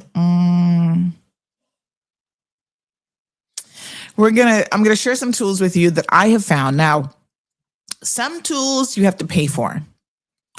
And I always find that you have to pay for the good stuff. Just the world that we live in. However, there are some things that are free. Okay? So I think there's a paid version for some of these, but I'm going to tell you what they are. And then you guys can figure it out in terms of payment. A lot of them aren't necessarily like a whole lot of money. Whenever I have physical books that we have outgrown, I like to donate that stuff to people, you know, because sometimes some of it was never even used. So there's one called Super Teacher Worksheets, superteacherworksheets.com. I'm going to put the link up here. Parents, pay attention. And can I just say that I see your comment about interviews with fake companies or fake interviews. Okay, we'll put that on the list. We've talked about it numerous times already, but we can certainly circle back to it. Not a problem. So this website here is one of the websites that is really, really good. You can actually print off assignments. It gives you the answers, which is good, but it doesn't necessarily give you like an explanation. So if you need to like help breaking it down with explanations, this not so much so, but they have a lot of really, really good superteacherworksheets.com. And this one goes up to the 6th grade. So they do reading comprehension. You've got worksheets, cause and effect, graphic organizers like synonyms and antonyms. You've got writing prompts. You have early literacy, grammar, spelling lists. You've got chapter books, even that you can get into, phonics, science, social studies, art and music. So they have a whole puzzles and brain teasers. They do have a teacher help section, actually, which I never organize your weekly lessons, classroom newsletter. Oh, superhero homework agenda. Oh, okay. So they have little tools for like, you know, so I use this and I love, love, love this website. I can print off stuff. They've got math. Let me just show you the topics that are covered under math, and they've even got even more. So definitely, let me just show you here. So this is some of what you can, this is some of what you can find on this website. So this is like one of my top go-to websites. And I think I paid a little something to get access to the worksheets, but I don't think it's very much. I can't really remember off the top of my head right now, But yep, see, these are all the math topics, fractions, geometry, graphing. And then what you can do is you can select the grade that the child is in, and then it'll give you for that grade what you need to be focused on, right? So they've got fractions, money, and decimal comparisons, place value, rational numbers, rounding up, inequalities, the greater than and less than, right? Comparing money amounts. Now, of course, our money is a little bit different than the money of, other places. But yeah, you can get into all of that. So the hungry alligators, remember when we did like the greater than and less than, it was like the alligator, the greater is the alligator mouth. And so they still use that. These are all the little tips and tricks and stuff that the index page features.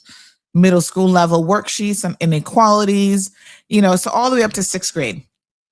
So check it out. I find that these are really, really good.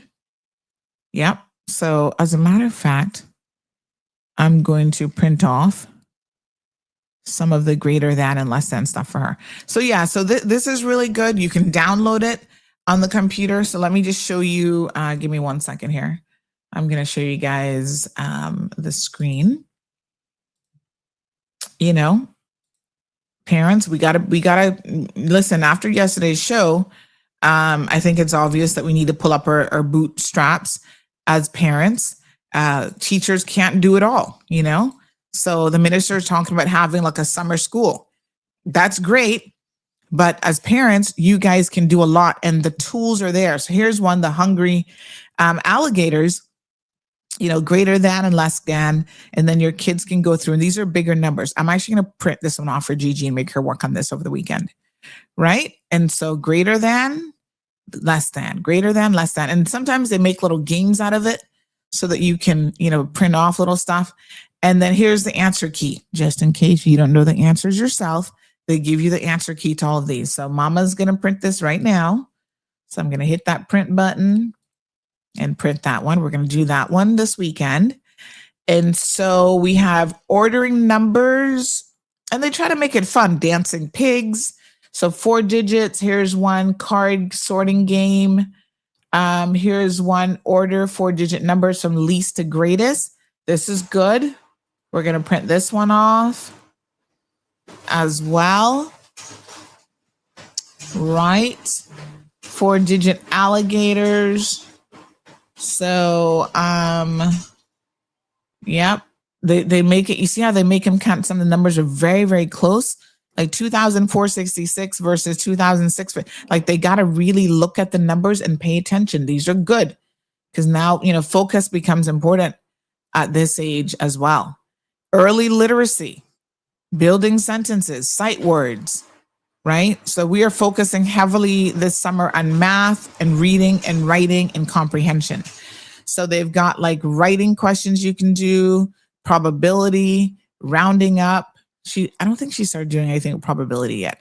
Skip counting by 3s, by 9s, and so on. So this is good. Multiplication. They've got a lot here. Money. So here's the money one. Again, obviously they base it on the US coins, but still. Percentages. So here's one with a little pie graph. What percentage of Pablo's classmates said winter was their favorite season? So they've got to look at the pie graph, right? And figure it out. So there's winter, spring, autumn, and summer. And they got to know that the graph represents the whole. And then, so they got to think about this. And then percentage, so summer is like 50%. So then the other 50% is divided up into 3, but how much is actual winter? So yeah, these are great. These are fantastic. So I'm going to print this one off too. Okay, this one's good. All right. And if you don't have a printer, I suppose that you could sit here and have them kind of answer it with you, look on the screen, and then you can compare it afterwards. But I like to print it because I'm still a firm believer Here's another circle graph. So we're going to print this one as well. I'm a firm believer in making them sit down with pen and paper, less screen time. Get your little pencil. I got some nice mechanical pencils that I love. I'm like, sit down because that's helping to write as well. Their writing skills are important at this age. Finding parts with percentage worksheet. 125% of 49 is, this is stuff that I hate myself. But anyway, but you can actually specify up at the top. If you go back home, you can say what grade you want. So 3rd grade, 4th grade, if they're lagging behind, you can click on 2nd grade. Oh yes, here it is. The summer slide. Download your free summer sample packets to keep your kids' brains buzzing all break. Ooh, let me see. Oh, this is good. Math summer practice for 8 weeks. Summer slide, golden rules, and sticker chart. I'm telling you, they have all kind of stuff here. ELA summer practice. Comprehensive summer practice. That's math. And try some more student or teacher approved activities. Oh, let me look at one of these. I hadn't seen this section before you, but that summer slide is dangerous. Oh, so this is like a whole little 8 pages. So you can, Summer Buzz, sign up to access over 25,000 printable activities for only $24.95 for an individual subscription for a year. Okay, is that the whole website? Summer Buzz daily math sheets. This is for 1st grade. Okay. Where's like 3rd and 4th grade? You click up here first. There we go. There we go. And then this is time, telling time. Yep, they need to do the 24-hour clock too, because she kind of gets confused when she's talking about 24-hour clock. Even me, I have to be counting on my fingers when I think about the 24-hour clock. So for individual subscription per year. So I think that I think maybe that's the price for the website then. Maybe it's $25 for the year. I can't remember. I believe so. So I think that's the price for and that's great. Over 25,000 printable activities. Listen, that's the best $25 you have ever spent, right? Okay, let me give you some other ones that I highly, highly recommend. Hold on. I have these bookmarked and saved. There's another one here. Let me show you this one. This one is called worksheetfun.com. Worksheetfun.com, free printable worksheets. And again, they have, here's one with fractions, all the different, now they put, because these are free, they have the little watermark across it, but who cares? Equivalent fractions. And then you can just see like which one, like, okay, here's this one. You can then click on, they have ads and stuff on the website. So equivalent fractions, 1/2, 2/4, and 4/8. And they show you it's all the same thing. And then 1/2 equals, because it can be written in more than one way. And these are free. So this is a good one. I'm going to print this one off too. These are great. And this one's completely free. And they've got, I'd be willing to say thousands of options on here. It's just that you have to put up with the little ads and stuff on the side. But, hello, it's free stuff. You know what I'm saying? So here's another one, equivalent fractions for 1/3. So 1/3 is 2/6 and 4/12. All the same thing, represented in a slightly different way. So we're going to print this one off as well. Parents, get on it, right? You got time for all sorts of other stuff. This website, worksheetfun.com, and completely free. All right, let me look at what else I have saved for her. There are some, like I said, that are costly. They will come with a fee, so I'm not going to probably tell you too much about those. They have this one that's Alpha Buddies Crafts for Kids. There's a site called DLTK's site for kids. And they have like different things that you can kind of do arts and crafts, animated literacy, alphabet printables. So this is like younger kids. So that's a wonderful site as well. Let me just see here, honey child.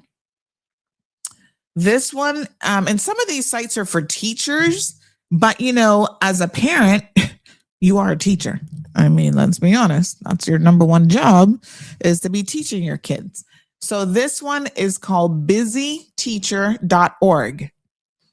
Okay, busyteacher.org. And it helps you to find worksheets. So you can pick a category.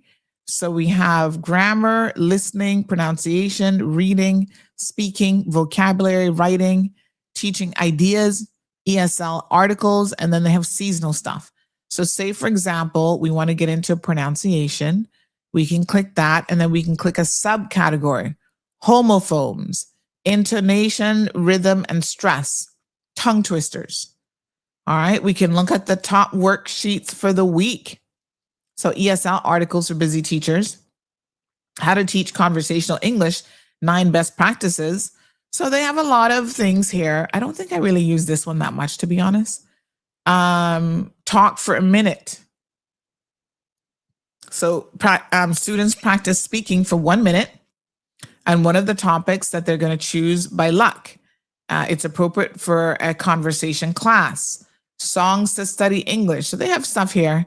Again, you can check this one out. I don't really, use this one too much. All right, let me see what else I got saved. But I do have it saved here. So at some point I was looking at it. We have coloring pages for kids. My daughter loves the color. She loves art. She says she wants to be an artist. And I said, that's fine, honey child. You can be an artist, but even an artist needs to know how to count and read, because artists have to sign contracts. They might have to, sell things and count money. So she really loves any of the art things like this one. Oh, this is so cute. A little shading and whatever. So she's very, very artistic.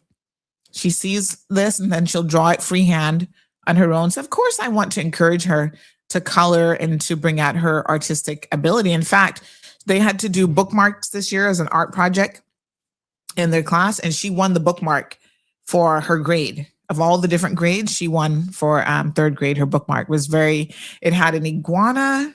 What did she do? A parrot, iguana, and something else in her bookmark. So she loves stuff like this. So I also do want to encourage her artistic talents. So, we'll take some downtime and she can sit here all day coloring. And we have the big stack of like 78 of the colors, like it comes in a little notebook and all the different colors and stuff. So all the different shades of blue. And I'm going to print off this little, what is this thing called? Mermaid. I'm going to print that mermaid for her because that's so pretty. And you know what? There's something about coloring that even for adults, it brings out something in you. It's good psychotherapy. And so I love coloring too. And so sometimes we'll sit down and just do that as a fun activity together. There's abcmouse.com. I think this one comes with a price tag. We don't really subscribe to this because it's a little bit younger. But if you have younger children, you can check out some of these things as well. Lots of fun here. Let me just see what else. Education.com. So this one is another one, right? A subscription based, but this has like lesson plans, worksheets, games, and different curated activities for everything from science experiments, art projects, inspirational writing, and more.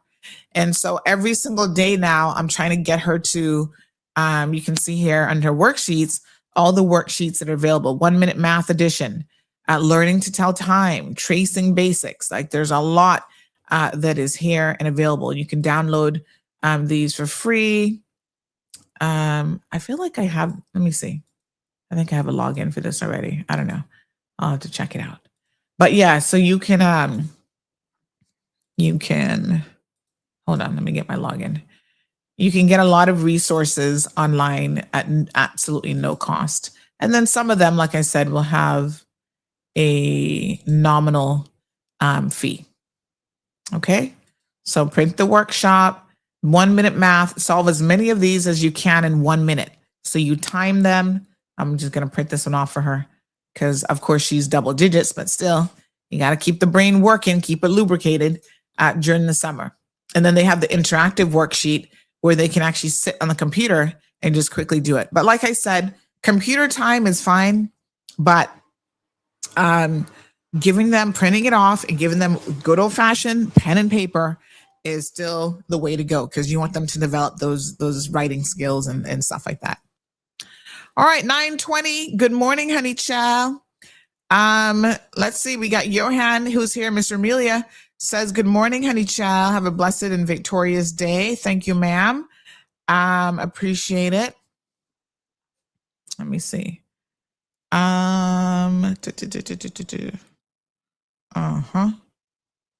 Okay. And Anthony talking about something on TikTok. Okay, this Indian making allegations and threats. Is that the guy who had reached out to me maybe a month ago because he's having some issues with some doctor friends of his or something? You know, yesterday I made mention of the fact that we have people in the expat community. I was talking about people from the UK and maybe some Canadians. I can't remember where the other ones are from, who are really starting to act out now. And I'm so shocked at those people. There was some kind of fight and something happened in the Indian community.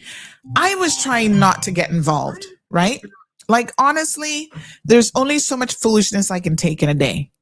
It's bad enough that we got Caymanians acting the fool, but this is our country. Not that y'all should be acting the fool just because it's your country, but that's bad enough.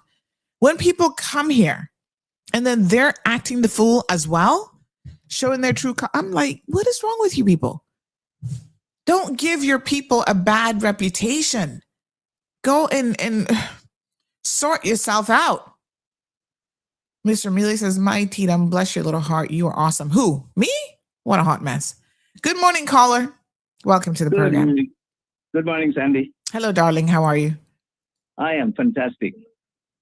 Good. Yeah. Tell me. It's crazy that we've already got something like 2 or 3 accidents.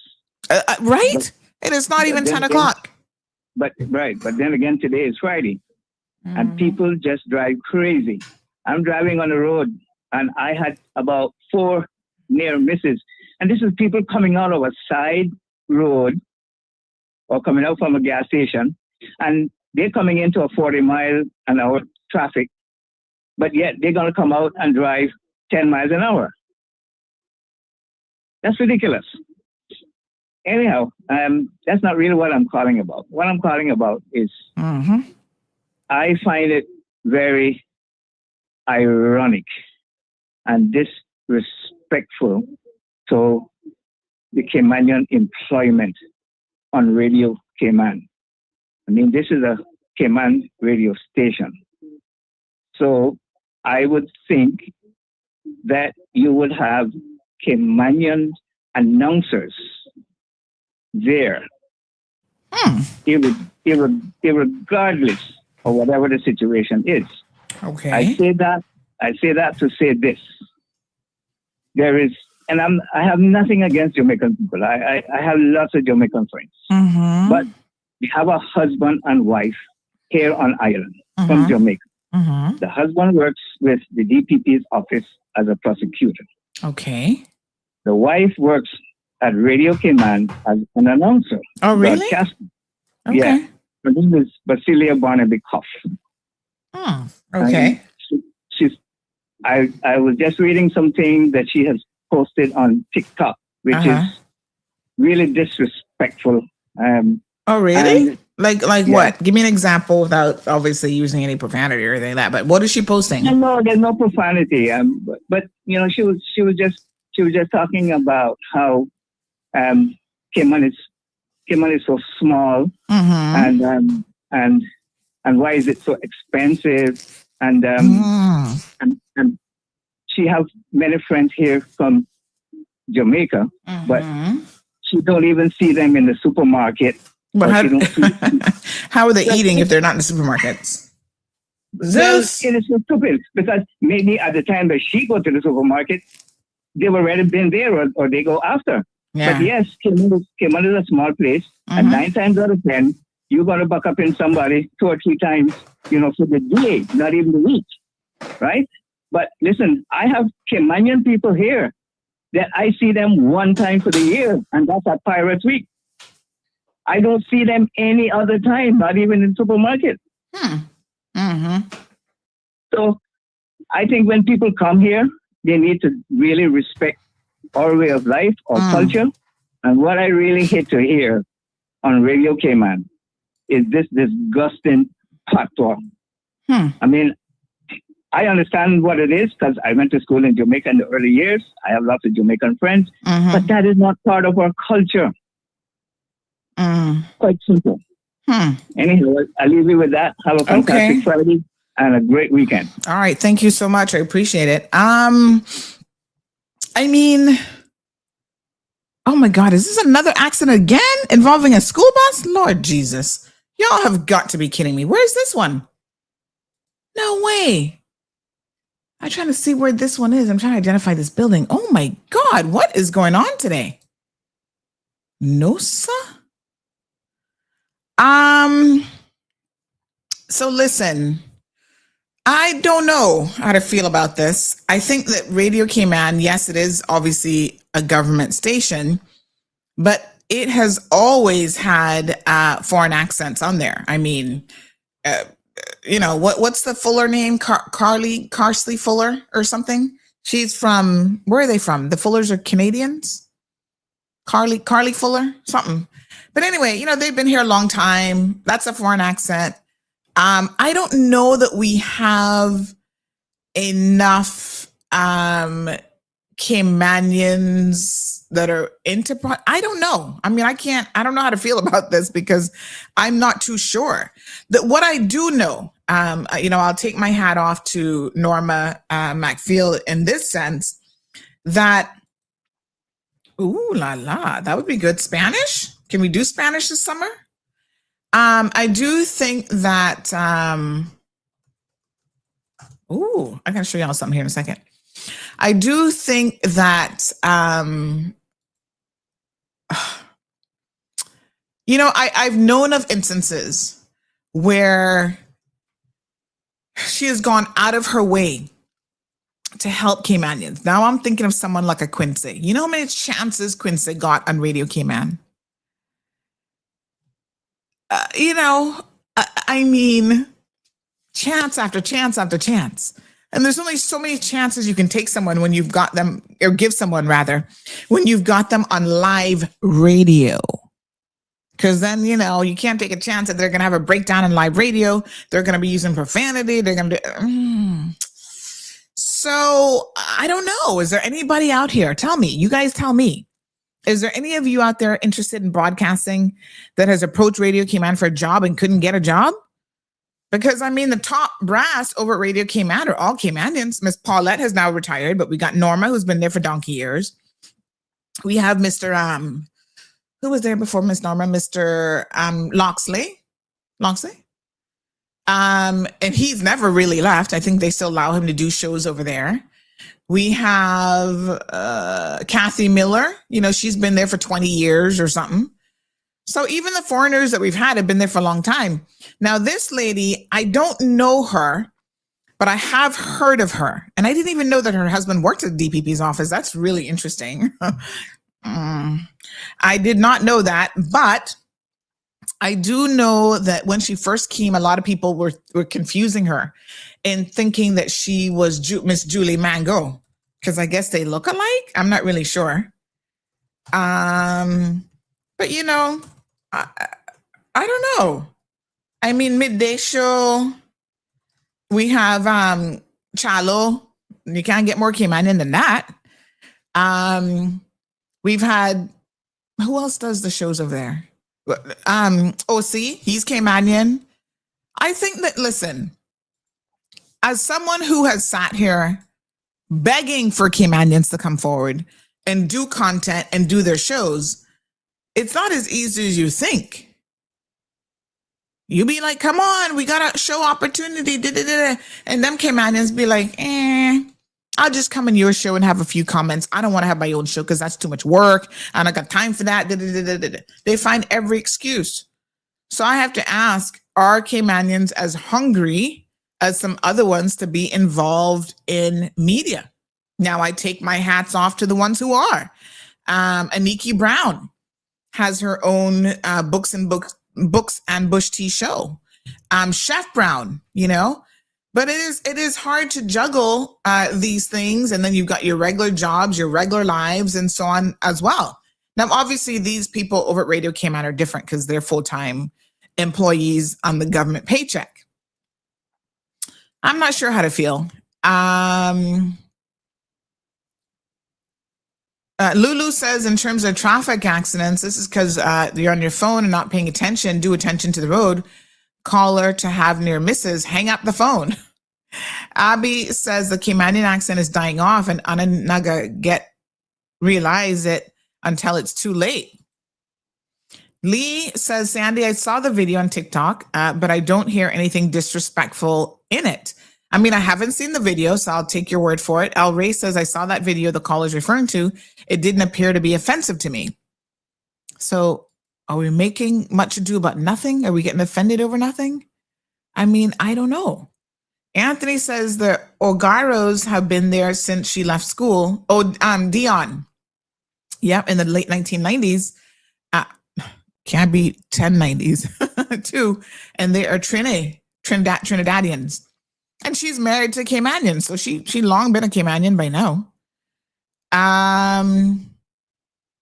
Yeah, I mean, I don't know what to make of it. Johan says we don't need to import and allow persons. We don't need to import and allow persons the privilege, of living in Cayman if they demonstrate behavior that makes them a nuisance or participate in unruly and criminal conduct. Time to cancel work permits, PR, and status for those offenders, for such offenders, deport them. We have enough of our own homegrown problems and people to deal with. All right, can somebody send me the video? Because I haven't seen it, so I don't know what we're talking about. Darlin Nikki says, Sandy, I'd love to do a show with, well, honey child, we've been begging people. I'm going to eat breakfast now because after 9:30, I'm going to have some protein. We got eggs and we got, I'm trying to eat more eggs because they're like the perfect protein, apparently. We got eggs, avocado, and a little side of toast. So we've been begging people forever. Please reach out. We're coming up on our 9th anniversary here this month. 9 years of mischief and mayhem and lots of good things. We'd love to have you. Not to mention that, oh my goodness. Not to mention that we are in the process now of going through the radio licensing process. So some of you might be like, I swear I hear Zeus at my door, Is that Zeus crying at my door? So some of you might just be like, you know what? I'm just a radio person. I don't want to do a podcast or a video. Well, that's coming. You can do just radio. Although in the radio station, there's going to be a video stream anyway.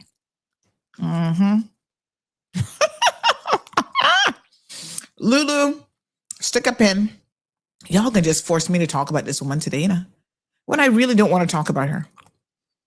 What's happened to that crash this morning? Child, they must have stepped in the bushes. I don't know. Lulu says, yes, that caller's making much ado about nothing. Go mind the road. No bread, fruit, or plantain. No. This is a healthier version of breakfast. Scrambled eggs, avocado, and just a little tops of toast. Hold on. I know. I would love me some plantain here right now, boy.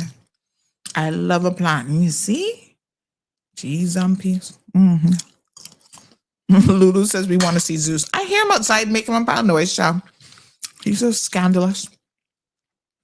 What's a new number to call in? Miss Mary, good morning. Says people just need to stop complaining. As for the grocery shopping, Cayman has always been expensive. If you don't like it, just hush because you're not going to change it. Miss Mary, I can tell you what's going on, right? We live in a world now where everybody needs to be a social media sensation. So everything that crosses our mind, we got to do. And I guess I'm probably guilty of this to some extent, although it's not everything that crosses my mind. God knows.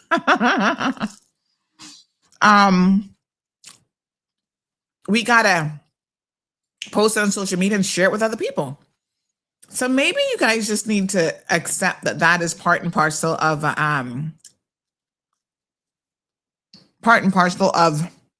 the world that we now live in. If you don't want to listen to it, don't listen to it. Oh, somebody sent me the video. All right, let me listen to the video. Hold on. We'll listen to it together, and then I'll give you my opinion in real time about what's going on here. Hold on.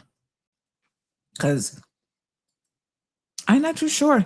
Yeah, that must be the Indian guy. Yeah. Luxury. Yep. Indian folks, calm your expletive selves down.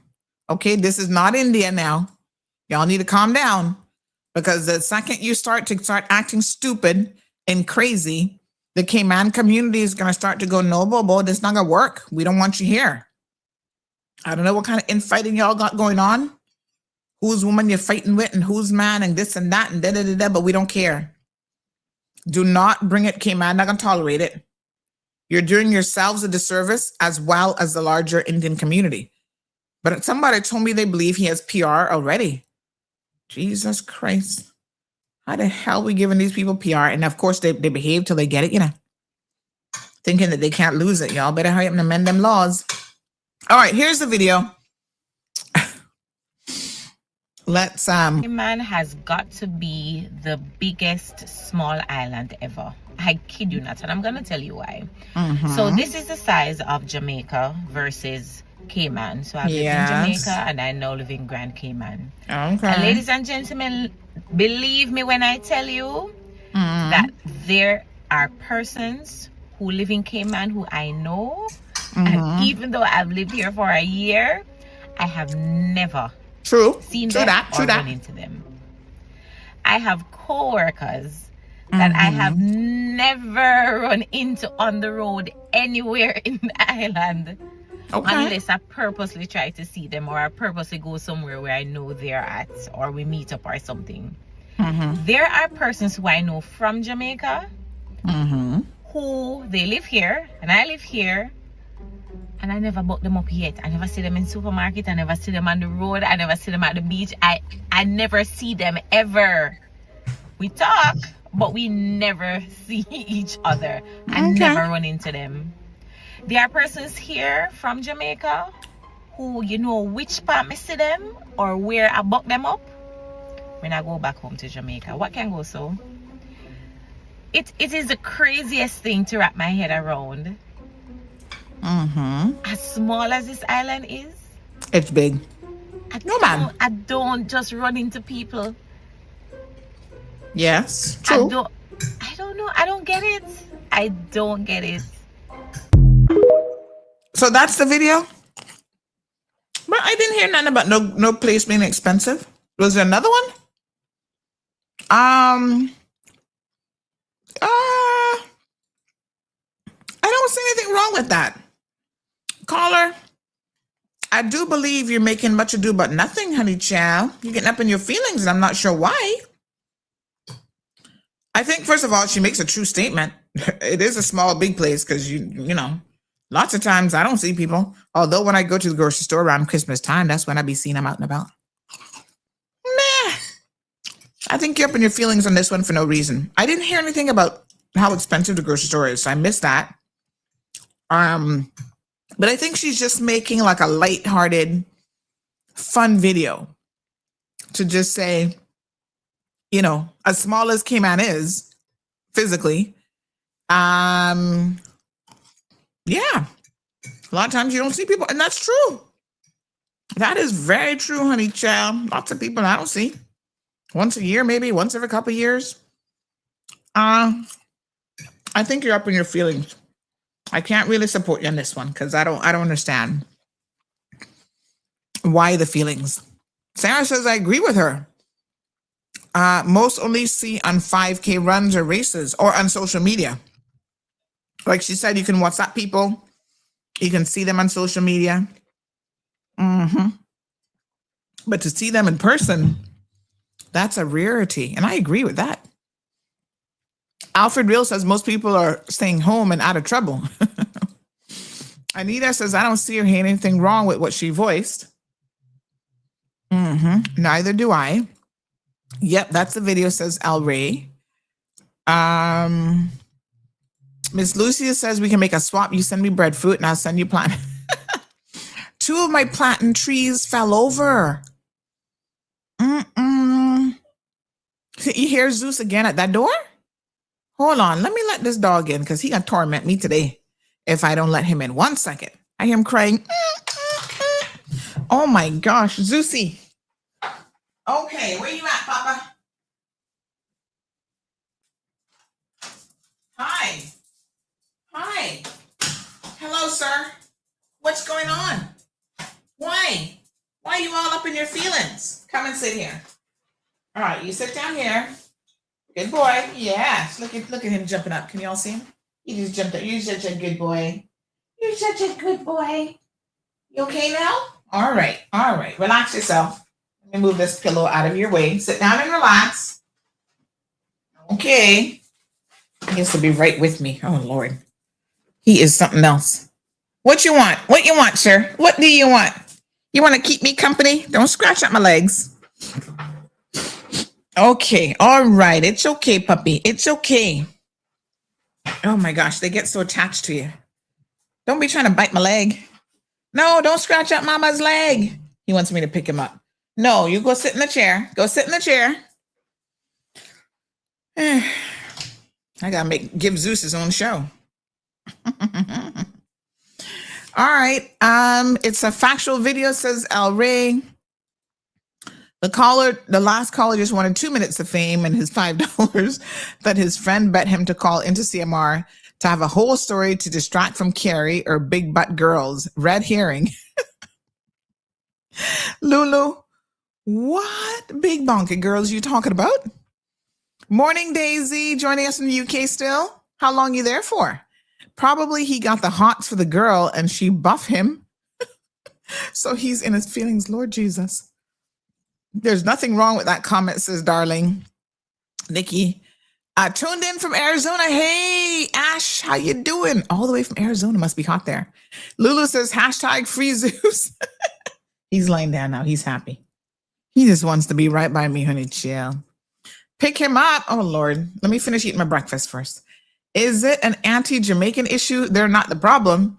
As the other expats that are sitting in jobs that qualified Caymanians should be in, that's the problem. 1 year in Cayman and she has a car. The money is good, hence the traffic problem. Lord God. But I didn't hear her complain about the cost of living, so I don't know where that came from. But listen, I think she was doing it a bit tongue-in-cheek and it was, meant to be funny. I'm certainly, geez, I'm peace. Zeus, ease up yourself now. I'm gonna have to tell you what Shensia say. Ease up. Ease up a minute. All right. People confuse millennials killed the nightlife, but that's not good. They killed it with price. People are not paying. Sometimes prices stay out of town and survival is much cheaper. Oh, for like rent and stuff like that. Morning, Miss Anita. Miss Anita says the other day I was out and about and only saw 5 Caymanians that I knew. I'm sure that there were a lot of new Caymanians out and about. Well, everywhere I go, I know people, or people know me, I should say. Child, if you want to do photos and everything. Oh, Miss Sandy, can I take a photo with you? And I'm like, okay. I never say no. All right, Zeus, calm down. I have to pick him up because he's really going on like a mad dog this morning. Hello. Okay, come. Ready? Can you? Oh my goodness. Can you make it? Can you make it up? Oh, there you are. Are you looking for me or are you looking for the food that was in my hand? Which one you're trying to get to? Because I know you sneaky with food, you know.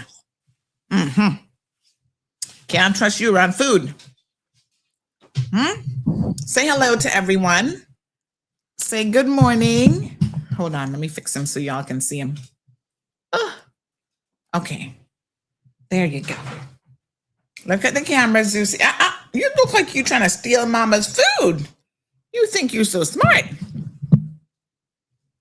Say hello. Hello, K-Man. What's going on? Say what's going on. Huh?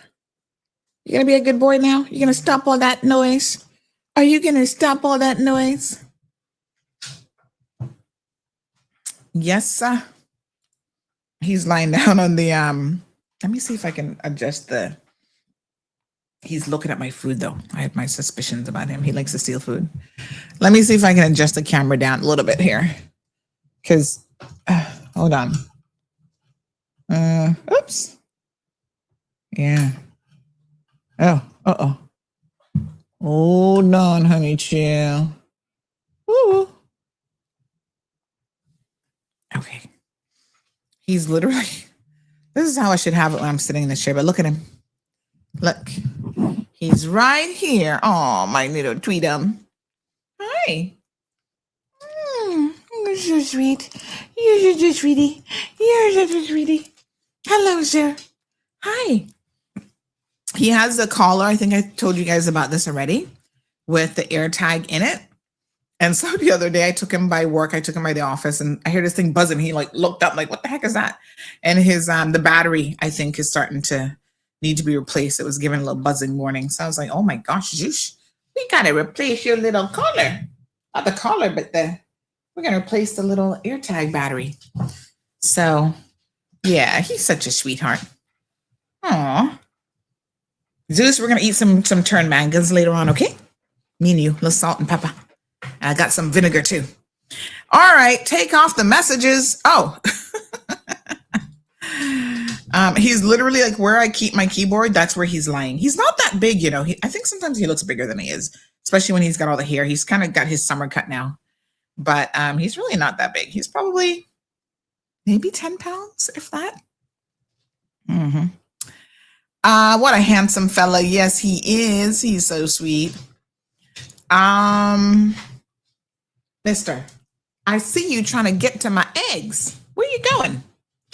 Don't be trying to steal what's left of my eggs. I can give him one little piece. One little piece, okay, Zeus? That's what it is, you know. That's what he want. See that? Uh-huh. Love human food. Love human food. Mm-hmm. You got you some eggs? Let me see if he'll eat the avocado, because sometimes it's what he want to eat. You see? Oh, you're going to eat the avocado? What? You ate the avocado? Good boy. Good boy. Yes, that tastes so good. Okay, we're not going to give you any more because we don't want you to get an upset tummy. One more little piece of egg? Okay. Mm-hmm. Okay, now I need to clean my hands. Hold on. All right, sir. Can I put you down now? Can you go lie down and be a good boy? Can you go lie down and be a good boy? Okay, come. Come down. Calm down. Okay. All right. Tell everybody bye-bye. There we go. Yes, honey, chill. All right. Y'all want me to give you the update on the court stuff? Do you really want to know? Oh Lord, I can't even bother. I feel like we just leave it alone until it's done and over with.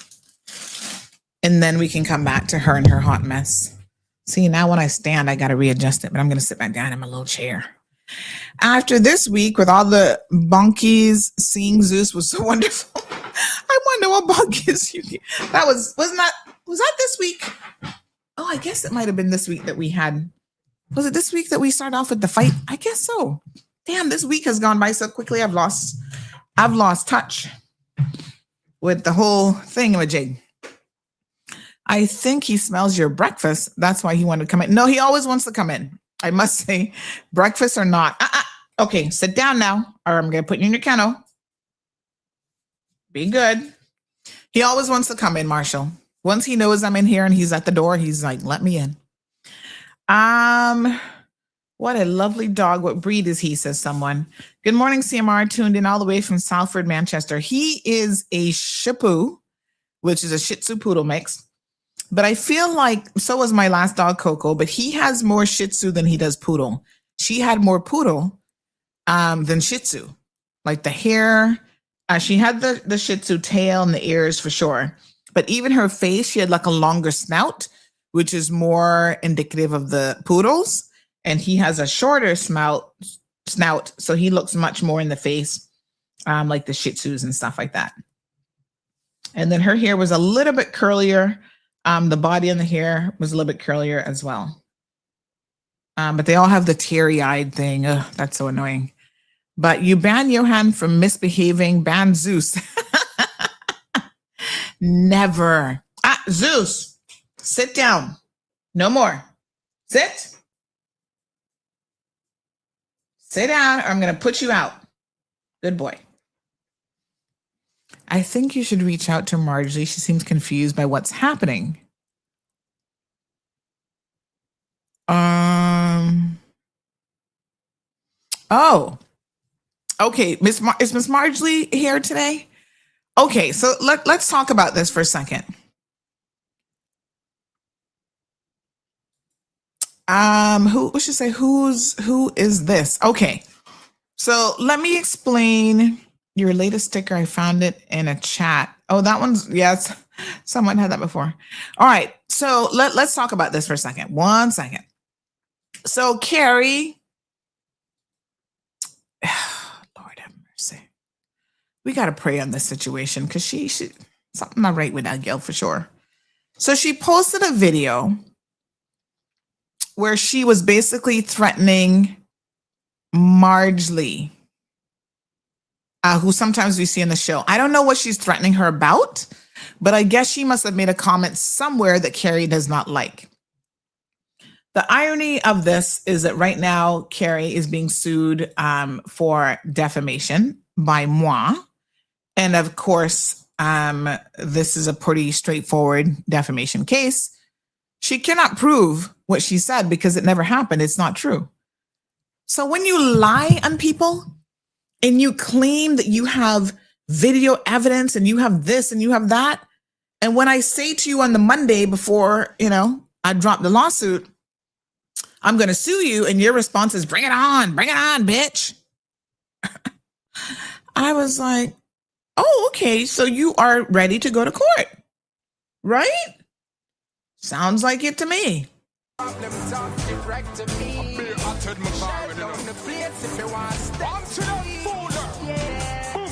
My boss, my gun, and my proud. Aim for your head, not the crowd. When you have a head, I jump like a toad. And the black blood, them might explode. Chopper, chop up him head on a bowl. Lost the shot, them shot like a sword. We run the corner, run the lane, we run the black on the road. When I take them a roll. No less than 6 dog a patrol. Step up on them, deeper than bowl. Me up there in a freeze. Okay. Now stop, bust it up to the ground. I take with take on the soul.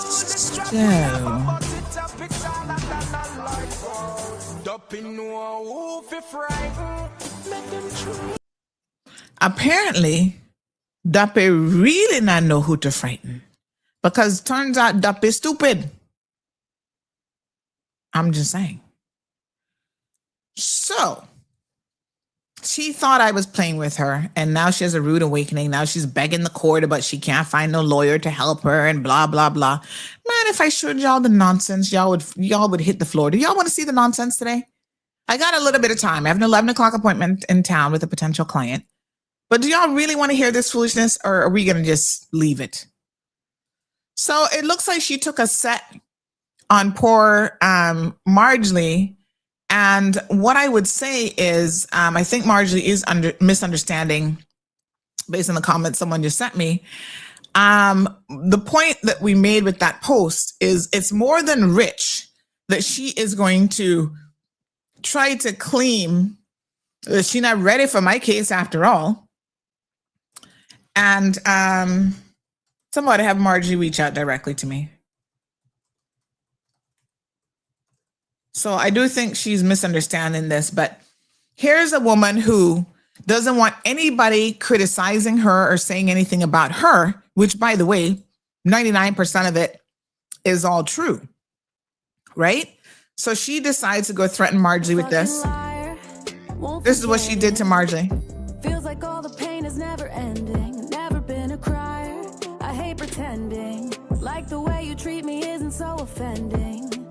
No, you cannot see the shit you're doing. Not for nothing, but she copies every single thing I do. Like, we literally just dropped on her that she's a liar. And what does she do? Lord God. She got turned around and dropped one, calling poor Miss Margie a liar. I don't know what Margie said about her, but somehow I doubt that Miss Margie was lying. I think what is more than likely the case is that we know who the liar is. I'm just saying, we know who likes to lie around here. And so, Lord God, what a mess. Hold on, let me get my lying video, because clearly we're going to need it. Marjorie, don't worry about her. Don't make her frighten you. Dana no dape. That, in fact, is a coward. Running scared. Cowardly. Yes. Honey child. She don't even understand the law. This is the part that has me floored. As someone who wants to be threatening people and coming at people and all this kind of stuff, she herself does not understand the law. And to me, that's crazy. That's loco. That's like what the WT multiple to the fifth exponent F, right? Don't let nobody scare you with their nonsense, Marjorie, or anybody else. I keep telling y'all, there's a specific definition to what defamation is. So she commits defamation and doesn't know what it is, and then wants to accuse other people of defaming her. But what she's accusing other people of doing is not defamation. Your reputation is just...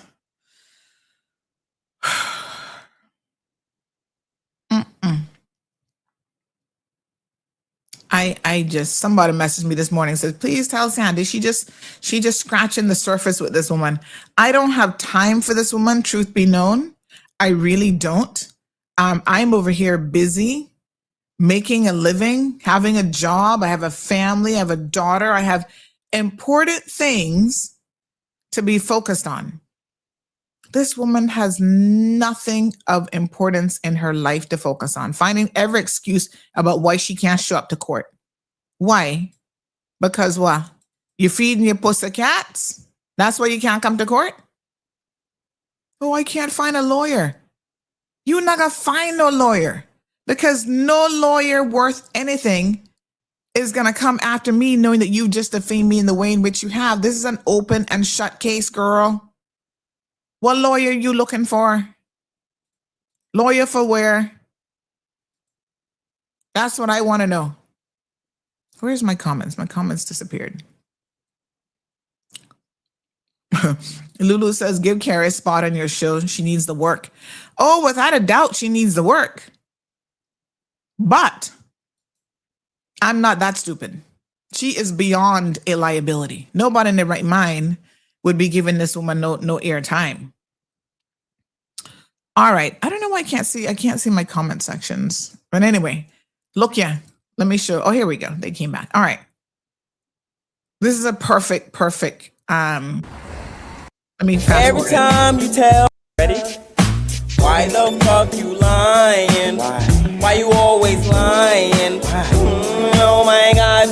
Stop fucking lying. Always lying to me. You lying so much. Why? Every time you tell me something, I figure that you're lying. Ooh, it's almost like you faking.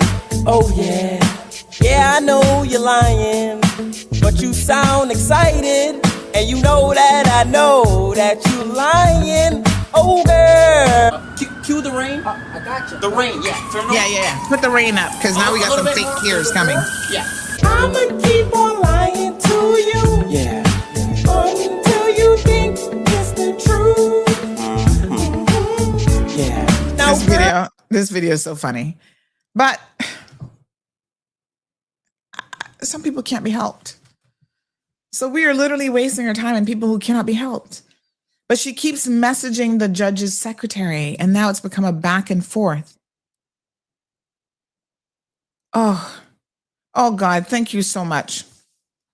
They just replied again. Both parties are warned that it is inappropriate to try to litigate this dispute before the court by email. The appropriate time is to do so before the judge. Thank you. Thank you. Thank you. Looking forward to the judge's decision.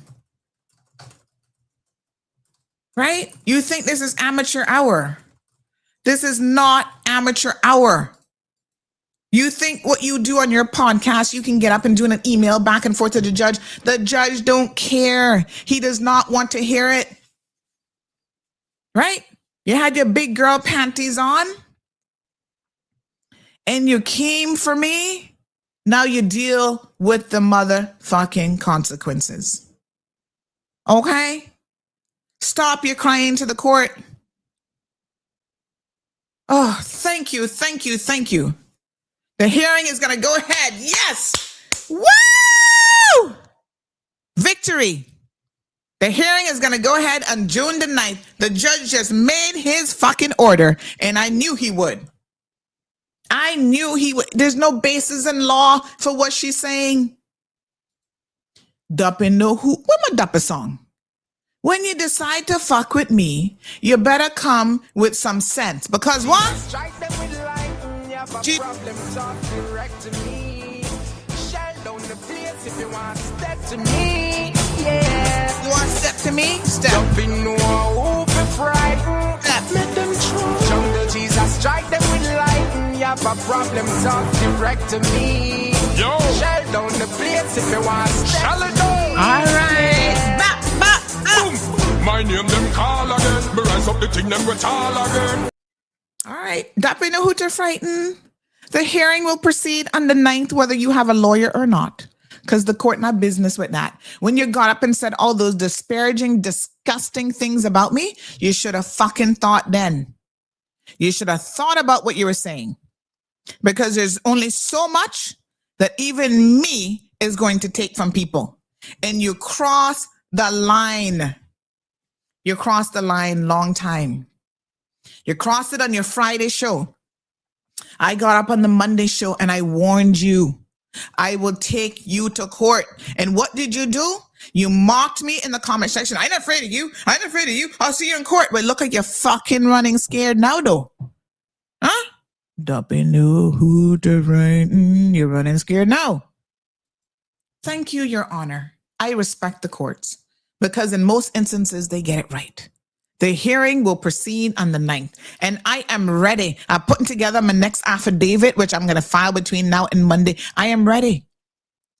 You claim you had evidence to back up all your lies? Drop your evidence, because I want to see this evidence myself. You're going around lying on me. Oh, you have videos. Really? Bring your videos. Bring your witnesses. Bring your evidence. You don't get to make up stuff on people. Lies to try to ruin people's reputation, to bring them down in the eyes of the community. And then when you see that they're serious and they your backside is in court, all of a sudden, you're running scared. We go into trial. The issues to be dealt in the next hearing will be, should the existing injunction continue? Yes, until the trial. And should Mrs. Whitaker be ordered to take down the social media? See, if she had any sense, she would have done that already. Yep, both parties are available on the 9th. The only question is therefore whether to give Ms. Whitaker additional time to prepare her to response to Mrs. Klein, which depends on whether or not it'll be unfair to require the hearing to go ahead. By June 9th, Ms. Whitaker will have had just under a week since she was served the papers to consider. Further, it is apparent from the materials that I have seen that this dispute has been brewing for a longer period than that, so that Mrs. Whitaker should not have been taken by surprise. Boom, boom, boom, boom. That's it. That's what I said in my letter by Ms. Hill's application for an injunction. Yes, thank you. I also bear in mind the serious nature of the defamatory comments made by Mrs. Whitaker, and that unless she has a valid defense, damage to Mrs. Hill's reputation is likely to continue to accrue as time passes. Thank you. In my view, it would not be unfair to Ms. Whitaker to require the hearing to go forward on the 9th. Decision made. In other words, don't email them again because they don't want to hear nothing more from you. See you on the 9th in court. I can't tell you what it is, aisle 2025, because I can't repeat the defamatory comments. Let me just say that they are utterly disgusting and 1,000% untrue. And there's certain things that I will not tolerate people lying on me about. Okay? Let me be very, very clear. I'm a mother. I'm a wife. And I'm a businesswoman in this community. And all of those things matter to me. Okay? So, if you're going to fabricate stories and defame my character, you better come good. Because I am not going to take it lying down. Lawsuit filed. We move forward on the 9th. That's all we need to know right now. Stop wasting time. All right. She did the same foolishness with Mr. What his name is? Dan Scott. When he sued her, all of a sudden, cat got your tongue. You had planned him out before though. But when the shit starts to come to fruition, oh no. Oh, all of a sudden, but Your Honor, so and so told me that. No. You can't blame anybody else for the mess that you're in. And she really thinks that these courts can be pandering to her? She don't understand the assignment, none at all. Need to speak with me urgently. Lord have mercy, I'm still upon the ear.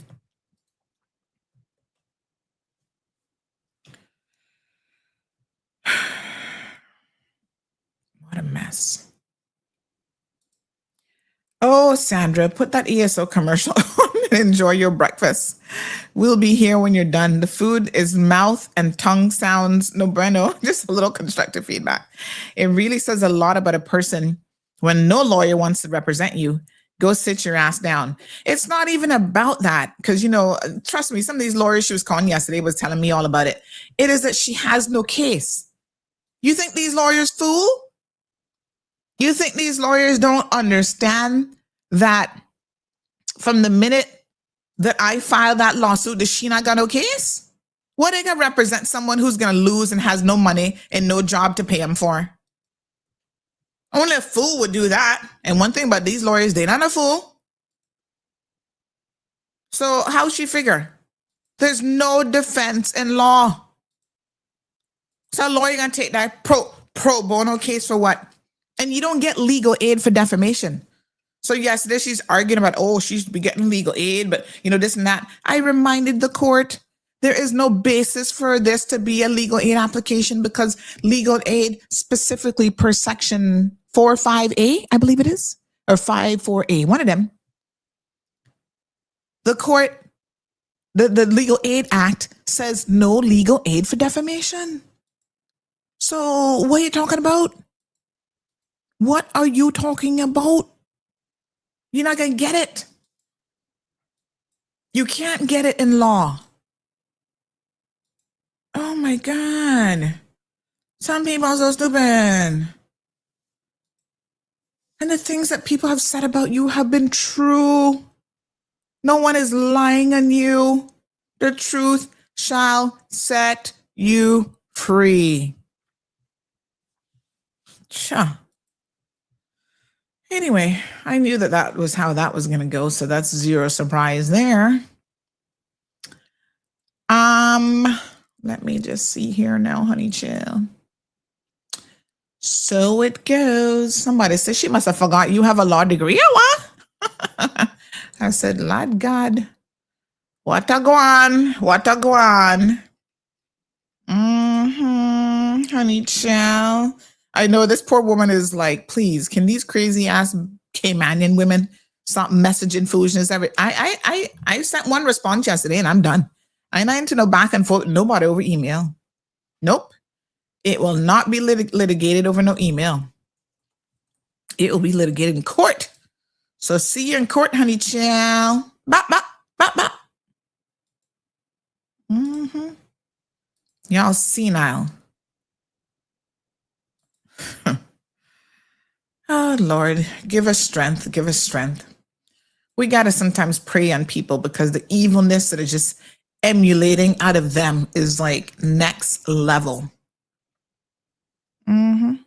And I will not be drawn into no foolishness. I'm handling things the proper way for a reason, right? Because the alternative is for me to get ignorant, for that Georgetown to come out. And I am not doing that. I have come too far. I have a beautiful life. I have a beautiful daughter, and I need to show her that no matter what people say to you, there is a way to handle and to deal with them. And it is not by getting on a plane, going to Cayman Brack and boxing them down. You might think it, but you do not act on it. You do not do it. You feel me? Instead, you deal with them within the perimeters of the law and what the law allows. I have to set an example for my daughter of what behavior, right, one engages in no matter what. Because she don't know none of this that's going on, but one day she might get to the point where she understand a little something, something, something. And she's going to be able to say, you know what? My mother handled this the right way. So that when people try to step to her and bring her out, she can say, no, my mother has already set an example of how this should be handled, and I'm going to follow suit and do the exact same thing. You got to lead by example, honey child. Like I said, it's not that you don't feel like acting in a different way, but you don't do it nonetheless because you know better. When you know better, you do better. When you don't, that is when you get yourself in trouble. Right, Auntie? Lulu. Don't run, Carrie. Auntie Sandy's coming for you June the 9th. Ah, yeah, so nice. You understand? Had plenty mouth, boy. I love when what do they say? People, what do they say? You put your mouth where your mouth can't cash. How does that saying go again? You know, you come like you got so much to do and whatever. No, man. Yeah. See you in court. What's the problem? Right. She was here. You all saw the comments. Oh, see you in court, bitch. I ain't afraid of you. I'll see you in court. Okay. Okay. June the 9th. I will see you in court. What are you running from that for? What are you asking for extension for? And that you can't find no lawyer. You're not going to find no lawyer in 2 weeks. So what you need extension for? That's not going to make no difference. So we'll see you in court. Okay. Big deal. Yeah. Yeah. These judges know what they're doing. There's enough respect. All you do is leave my cats. I will hate you for you and come and get the 50 million cats when I take in the house. Oh, well. What are you going to do with 50 million cats, Miss Lucille? You can't put them on the plane. Here's what I'm going to do. I don't believe in animal cruelty. By the way, did y'all see that animal cruelty video the other day? People setting traps for these poor cats. Now that is nasty. That is just heartless. No. We're going to round them up I'll make the Humane Society come and get them, and then they can take them away and do whatever they're gonna do with them. Yes, darling Nikki, always remain a lady. That's right, girl. Mm-hmm. Lulu says, Sandy, you could walk and chew gum at the same time. Go Brack and box, and then George sounded. No. I'm keeping my hands clean, squeaky clean, honey child. They too pretty. Oh, look, I went and got a manicure yesterday, and I did a nude color. Cute, huh? Sometimes you just go nude because you don't need no extra flair, but nice and clean. Yeah, boy, looking nice. You see? Uh-huh. Yeah. You're writing checks that your mouth can't cash. That's the saying. I pray she doesn't let anyone call her about after 9. She need to put her money where her mouth is. She ain't got no money. Here I am having to spend money to sue her, and she not a dime. Not got no job, not got no money, not got no man, not got no child. Not even the cats really want to hang around. They running. Damn. What a mess. What a mess. Thank you for this. Even a fish can avoid problems if it keeps his mouth shut. Too late now, honey child. Too late now. We can do it. We can go the full 9. Anyway, I have an 11 o'clock appointment this morning, business. And then I do have, I got invited to a grand opening event for a new office this evening. So, Auntie got to go get my little hair done up in a few little curls and stuff. Look pretty. Vision says, no, sir. Vision, that is when you're speechless, when you say, no, sir. You don't even know what else to say. You're like, no, sir. I feel you. Trust me. Oh, what the fuck? What? This person says, let's get ready to rumble. No. Lord God.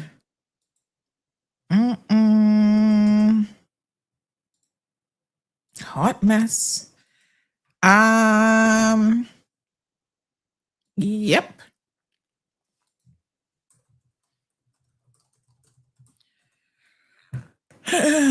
Lord God.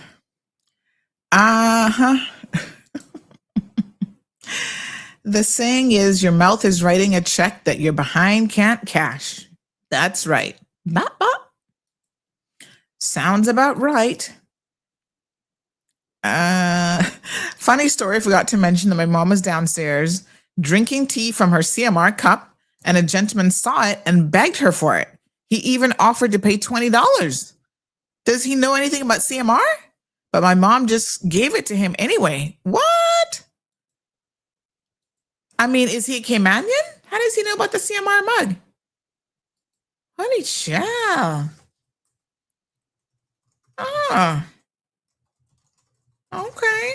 Are they offering £20 in the UK for a mugs? What? No, sir. She's a special kind of crazy, says this person. I wonder what her response will be to that. She better not respond to them people again. She better read that carefully. Oh, Lord, have mercy. What the hell is this now?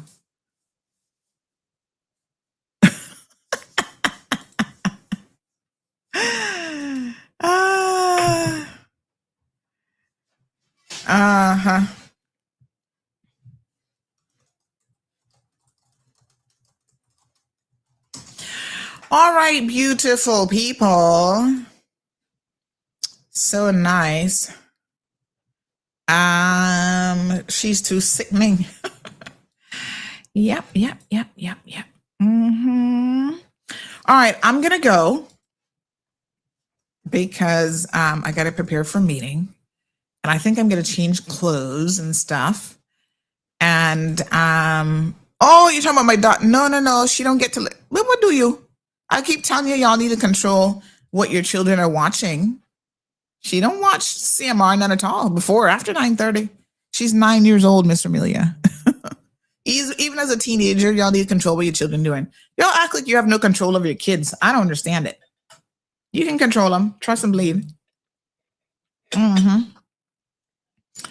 Andrea, says Rastaja, you understand? What was the song request that we had earlier? Somebody had requested a song. Good morning, Carrie and her co-host, Darlene, always talking crap over there. Darlene seems like she not coming back in the comments on CMR, but her and Carrie just alike. Birds of a feather flock together. Who is Darlene? I don't even know who Darlene is, but bless her little heart. The example will be set with Carrie, and then everybody else should be on their P's and Q's when it comes to me. Because you got FOFO, FFAFO. Okay?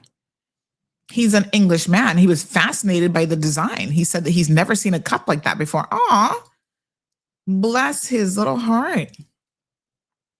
Kaboom, says this person. Damn pathological idiot. Not even a pathological liar, a pathological idiot. Leave it to Caymanians, boy. We can come up with some sayings. My God. Anyway, folks, stay tuned. It is bound to get more interesting. The 9th is just next week, and I'm so incredibly looking forward to it. I'm going to be ready. I'm going to have all my documents in order and everything ready. I got to file one more affidavit, which I will be doing. And then, yeah, we're good to go. Have a safe and enjoyable weekend, folks. See you on Monday morning. Please be blessed and not stressed. Can we leave it with a little bit of positivity? Because I feel like, you need to pray on people. Even when they do you wrong, I don't be wishing nobody bad. I mean, they got to learn their lesson one way or the other. But I know Mr. Amelia gonna like this song. Let me find my little video now. Sometimes you got to just add a layer of positivity to it. Let me see now if I can find my video. Hold on one second. Hold on. Where is it?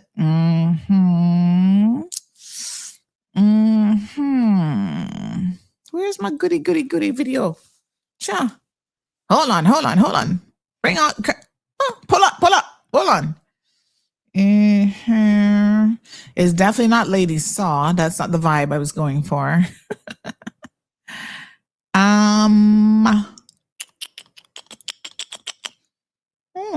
Where is it? Oh my goodness. We need a little praise hour here now, a little praise minute. Trying to see if I can find it. Oh my goodness, I got so many videos. I need to organize these a little bit better. I think that's the problem. Maybe it's not in this folder.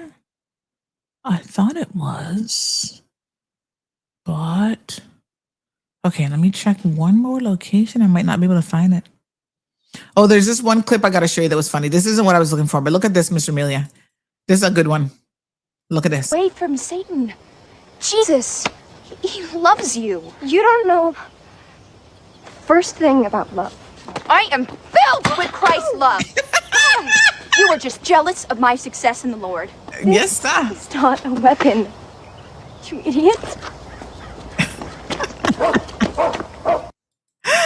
Oh my God. Talk about weaponizing the good book. She is like, you're an idiot. The Bible is not a weapon. Who needs to watch that again? Is that not the funniest thing you've seen in a minute? It is hilarious. OMG. Oh my God. I can't find the video I'm looking for. No, sir. Okay, one more time. We got to watch that one more time. Away from Satan. Jesus, he loves you. You don't know the first thing about love. I am filled with Christ's love.